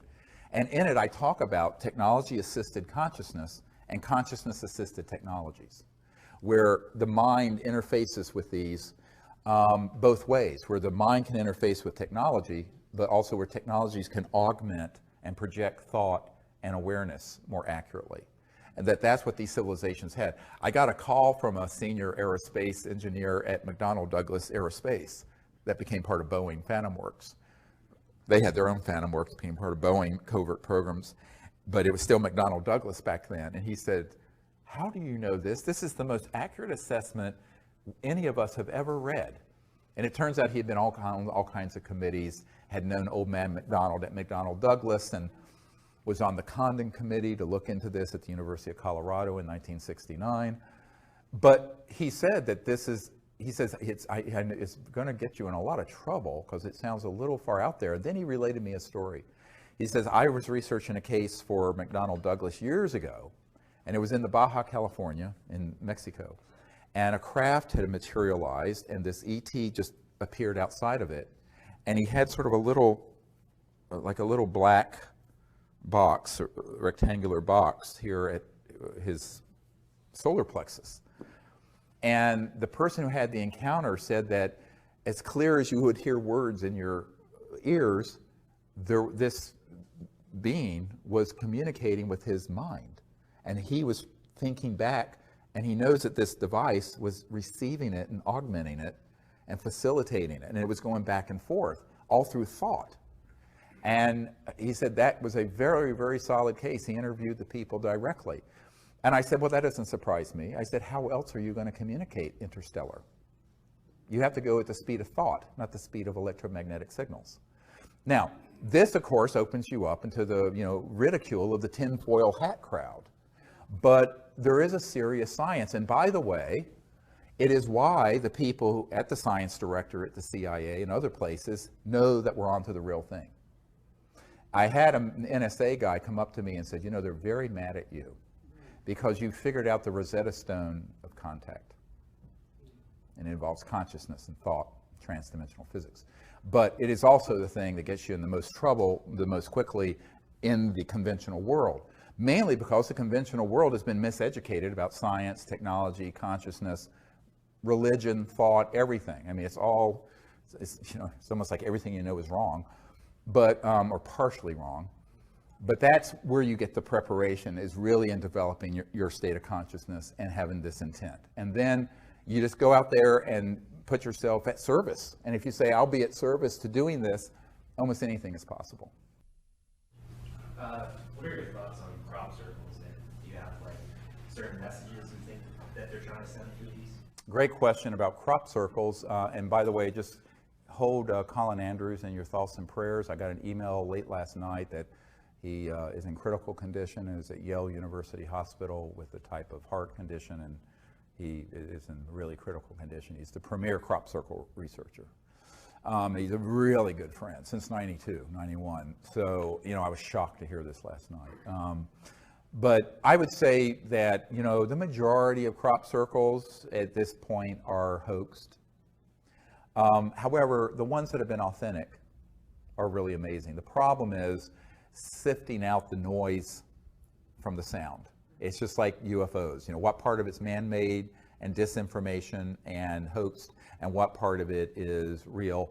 But my own sense of it is that it's certainly a way that they're trying to visually convey almost archetype knowledge of symbols and shapes and, if you will, sacred geometry through a very visual medium, transdimensionally. And the way I think they're created, because we interviewed, Colin Andrews and I interviewed a farmer, believe it or not, his name was Mr. Bull.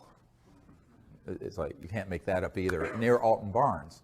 And he had been out on his farm in daytime, and there had been a crop circle that had formed, and then he was there when this energy field just came out of the sky, and it was like a dark, it was like a mobile black hole.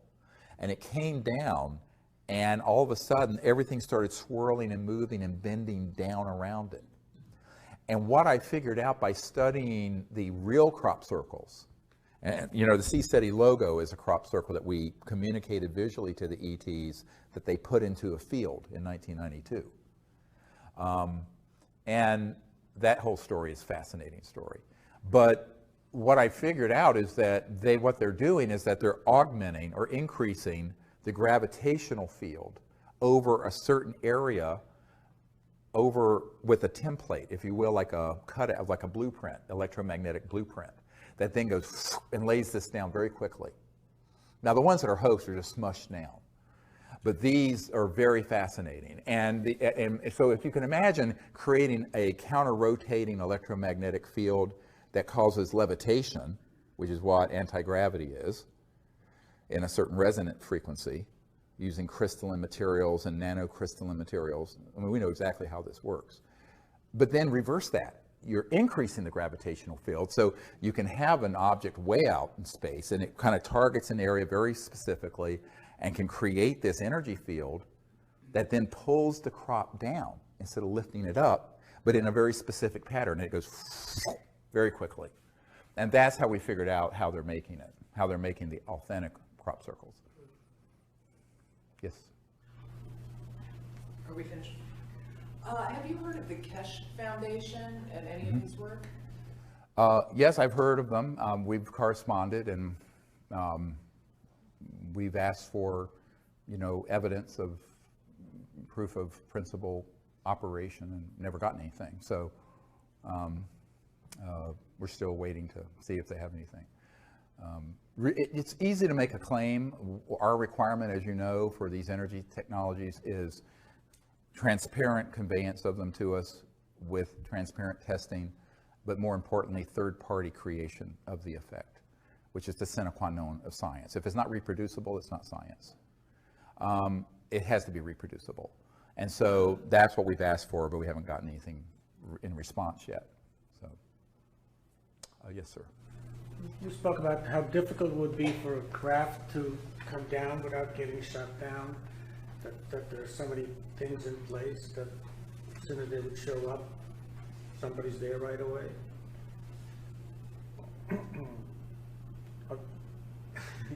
Is there a question? Oh, yes. Well, he's asking about, you know, this whole issue of when you're, you know, setting up a CE5 or wanting to invite ETs to come into an area, you know, what kind of things might interfere. And the problem is that in the last 60 years, we've gone from, or 70 years since Roswell, we've gone from fairly primitive electromagnetic targeting to very sophisticated ones that are space-based and on aircraft. And these have been used. Now, we were at Mount Shasta a few years ago when we were doing CE5, and there was this really not fully materialized craft. It was like a sphere of pure white energy, light, visible. Everyone saw, 30 people, 40 people. And it was floating towards us out of Mount Shasta, about 12,000 feet elevation, and we were at about 7,000, so probably about 5,000 AGL above ground level. And it was coming towards us, and there was a very high altitude. It seemed like it was a 747, especially equipped, and a burst of energy came out of this aircraft. And at that instant, this partially in this dimension craft vanished, and this energy field, it was invisible, but came in about 200 yards in front of us into the woods and crashed through the woods, ripping the tree limbs off in the trees, and actually impacted the earth and went boom, and then boom, boom, boom. It, for 15 seconds, shook the earth. And I thought we were expecting to see a mushroom cloud. Nothing. It was just a directed energy weapon. And that was one of the few times where I was really scared for my group. And I thought, my God, we're all going to get killed. And everyone there saw this. And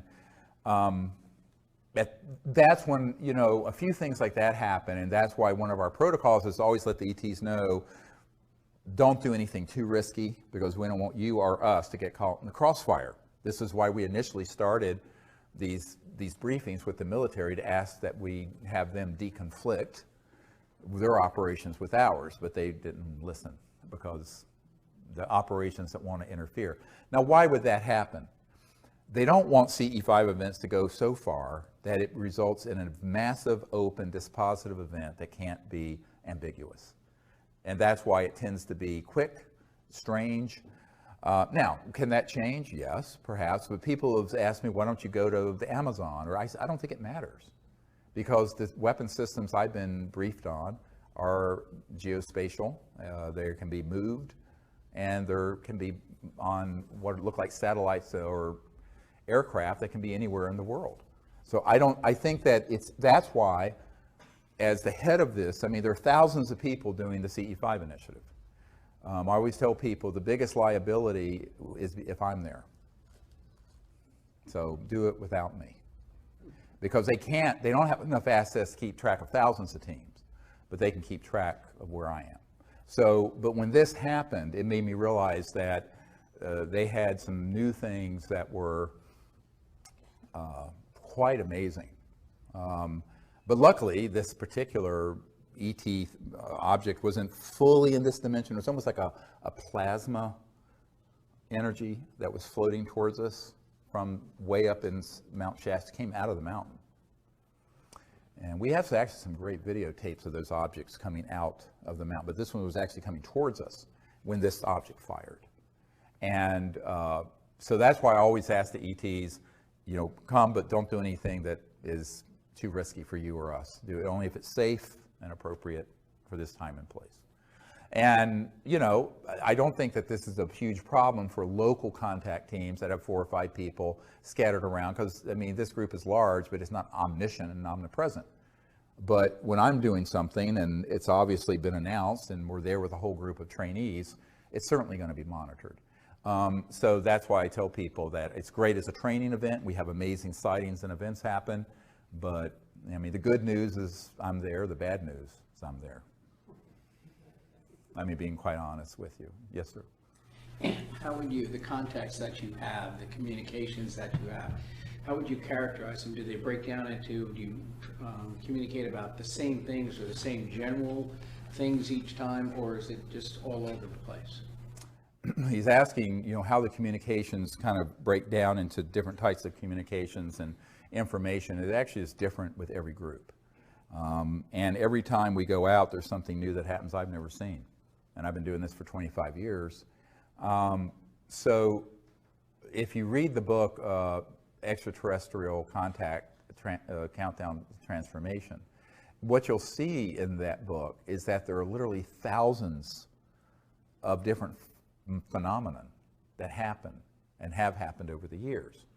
And it runs the gamut to fully materialized objects that appear right over us, and people getting remote viewed information consciously, to, we were sitting one time out in Orange County, and sitting right in front of all of us, I was doing just a weekend thing, there was a voice that started talking right in front of us in thin air. Is there a consistent message, though? It depends on the group. And the message, obviously, is that they're very happy we're doing this, and it's always a welcoming sort of a feeling. But sometimes there is very specific information, and it just depends on the setting. When this ET I call Bijou, who appeared at Joshua Tree, the one that looks like this luminous figure floating outside the circle,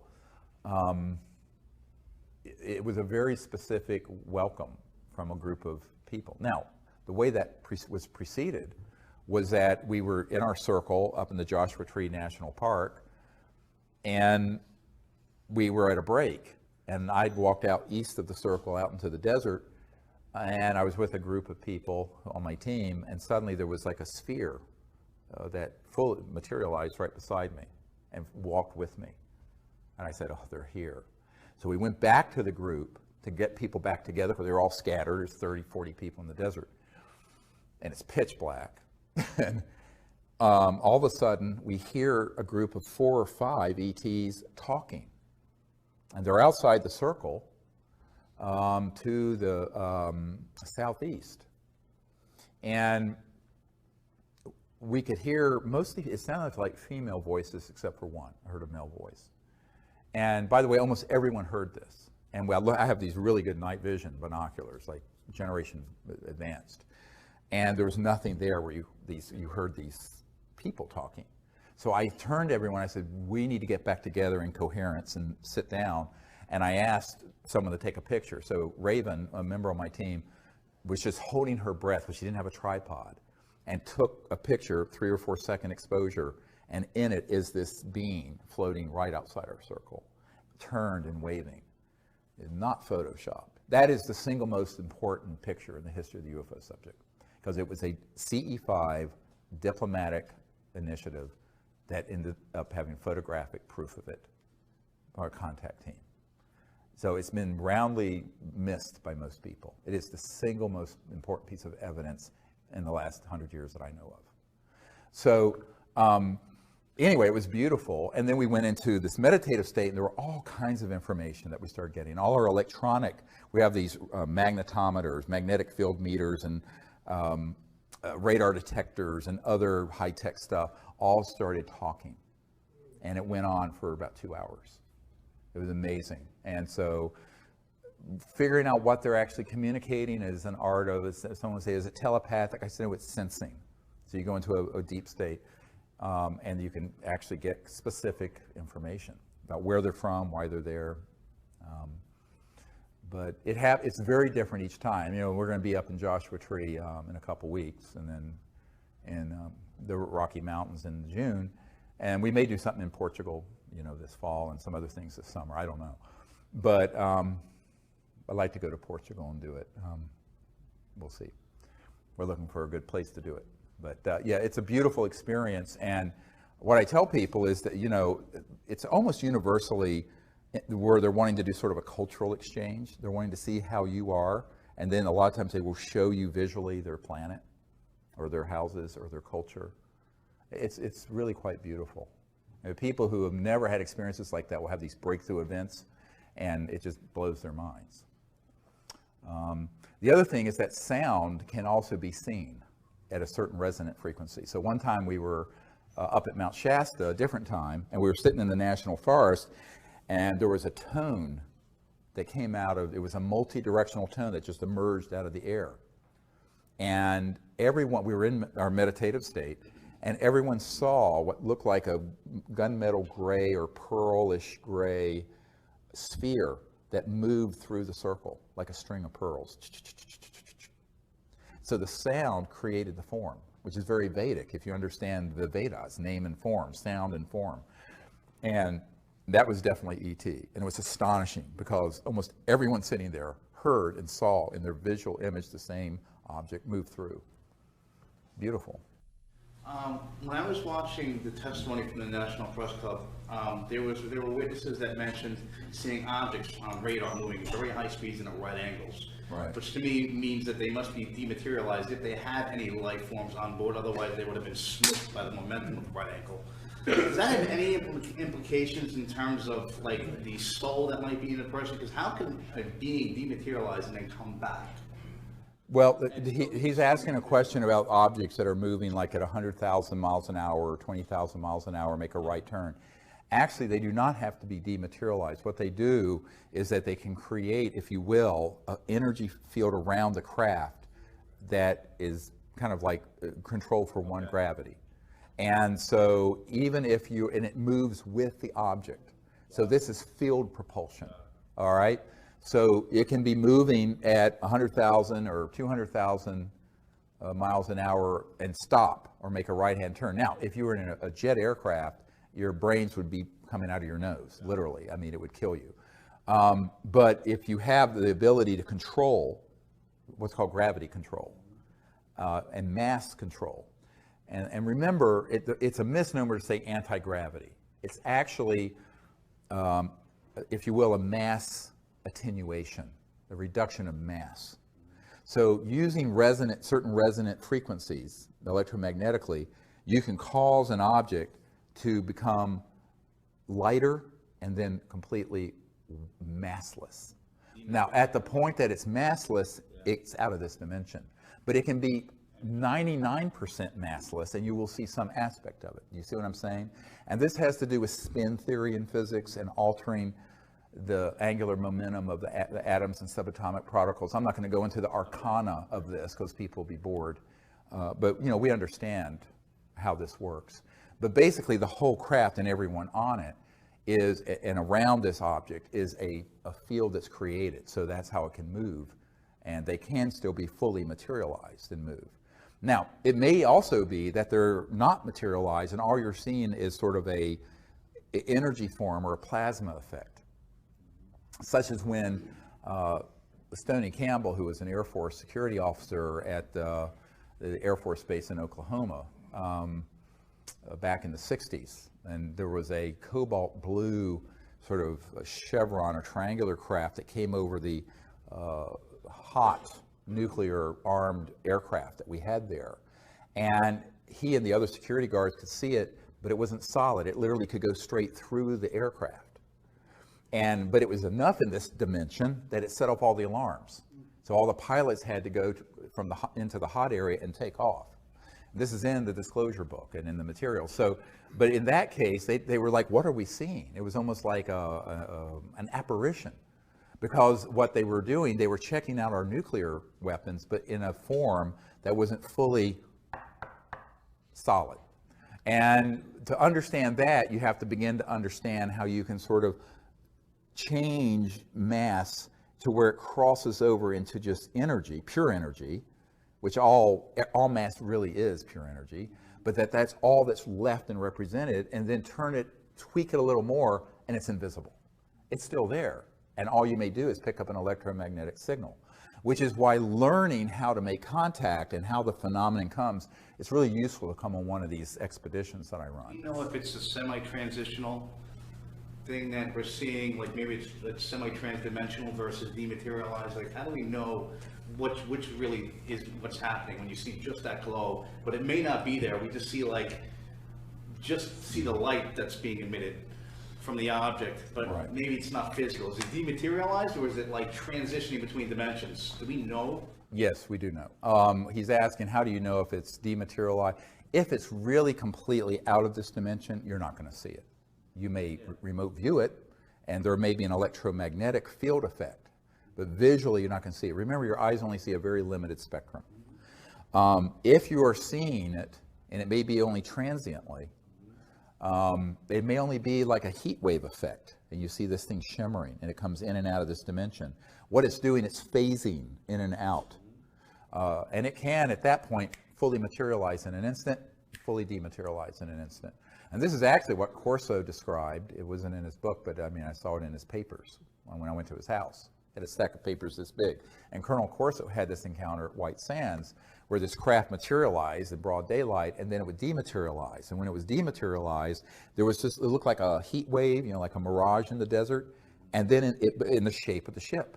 And then it would go click and be fully materialized back. And it did this back and forth, showing him. All within the same dimension does it do this, or is it transitioning between dimensions as it does it? And that's what I'm saying. It's going from 3D into other D. Got it. Okay. But, it's like a It's like a radio waves. If you imagine, you know, the old tuners where you can turn, and sometimes you will hear 2 stations at once on the old AM radio dials, like, you know, where you turn. They can sometimes be in multiple dimensions simultaneously. But that, you know, this is a really advanced discussion of the technologies. But, you know, yes, we do understand how they do it, and classified programs have also experimented with doing the same thing. We have time for probably, what time do you guys have? 5:58. We have 2 minutes before we're supposed to take a break. Is that right? Yeah. So let's see. I'll take someone who hasn't asked a question yet. Yes, sir. I think it was in Countdown to Transformation that you would relate the story about how you met the ET named Kindness. Yeah. And I believe you were introduced to her by Shari. Yeah. The night Sherry Adamak passed away is when I was introduced to this ET I call Kindness. Yes.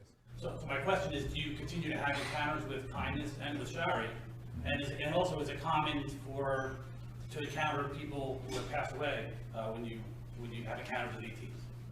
Yes, is it common to have encounters with people who are passed away also when you're having encounters with ETs?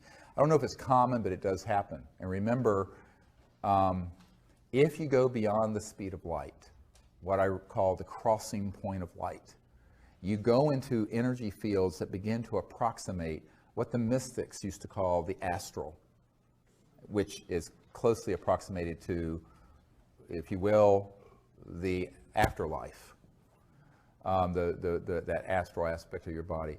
So the night that Sherry Adamak passed away, I awakened in this lucid state, and she was there introducing me to this ET with a perfectly round head. I mean, exactly round, not elongated at all, and completely hairless, and very, very kind. I call her Kindness because she just emitted this kindness.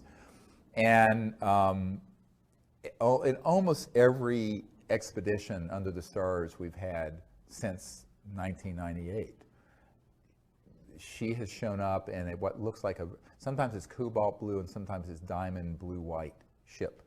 And often it'll come in and make a curve and then go back out and dematerialize. But it's that distinctive, it's very distinctive. So yes, we have. And my understanding is that she's a very senior diplomat with an interstellar coalition, very enlightened. And it's sort of like the Bijou, when we had this experience in Joshua Tree, the amount of just the development of consciousness of these life forms that have explored the cosmos for thousands, some of them millions of years. It's just stunning. And the intelligence. So yeah, that continues to happen. And it's very unusual that we're out on one of these week expeditions where we don't see that ship. Do you ever see Shari anymore? Yeah, I mean, I'll have dreams with her. Yeah. And by the way, the lucid dream is an amazing tool because it's, buried within everyone is everything. The entire, it's like this old saying from the Sufi, I think it's Sufi tradition, think as thyself a puny form when within thee the universe is folded. In other words, it's a rhetorical question. You're not just some little thing. Through the structure of consciousness and mind, the entire cosmos is folded within every single person, like a quantum conscious hologram. So we're all conscious quantum holograms, and the entirety of the cosmos and creation is folded within every single one of us. So that's why you can have a lucid dream or be in a meditative state and see other worlds and see other places or even other dimensions where people have passed on. And it's quite beautiful. Now, trying to prove that scientifically, but it's a global experience. I mean, there's so many people who've had lucid dreams of something that's happened the next day. I mean, so there's empirical evidence, but you can't prove it. But ultimately, I think in the future we will have the ability technologically to prove these things. And until then, we can use, what God gave us, our own consciousness and thought and mind, and create a new world. Well, with that, I think it's a great place to end. It's a little after 6. I want to thank all of you for coming. We'll have time to hang here for a little while and I just want to say in closing, really the key thing to disclosure and to contact is people stepping into their own power and not waiting for other people to do it. Because if you wait for others to do it, it will never happen.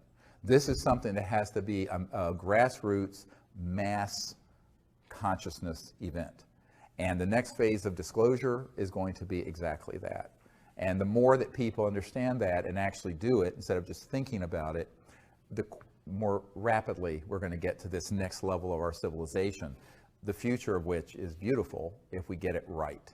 Because it's a future of free energy, abundance and unbelievable prosperity on this planet, peace, universal peace, and interstellar travel. That is what, we're right at the point of being able to create that reality. And that is the future for Earth and humanity if we choose to make it that. But it isn't going to happen by people sitting doing nothing. It's going to happen because you actually, kind of walk that talk and make it happen. And so empowerment of yourself and learning to do this, and also helping us identify the people who can be this next wave of disclosure witnesses. But just by sharing the disclosure book and the videos of what we've already put together with people will come up to you and say, oh, well, I know someone who was in the Navy, who was on a ship that had this, or someone who's worked for Lockheed Martin at the Cube in Edwards. We need to get a whole new wave of people to come forward that will just end forever the question of the secrecy. But that's only the beginning of the work, because the real work is in after that, where we have to find a way of creating a world on this planet that is worthy of becoming part of an interstellar family of planets, which means a peaceful civilization. Well, we're out of time. Thank you so much for being here, and stay in touch.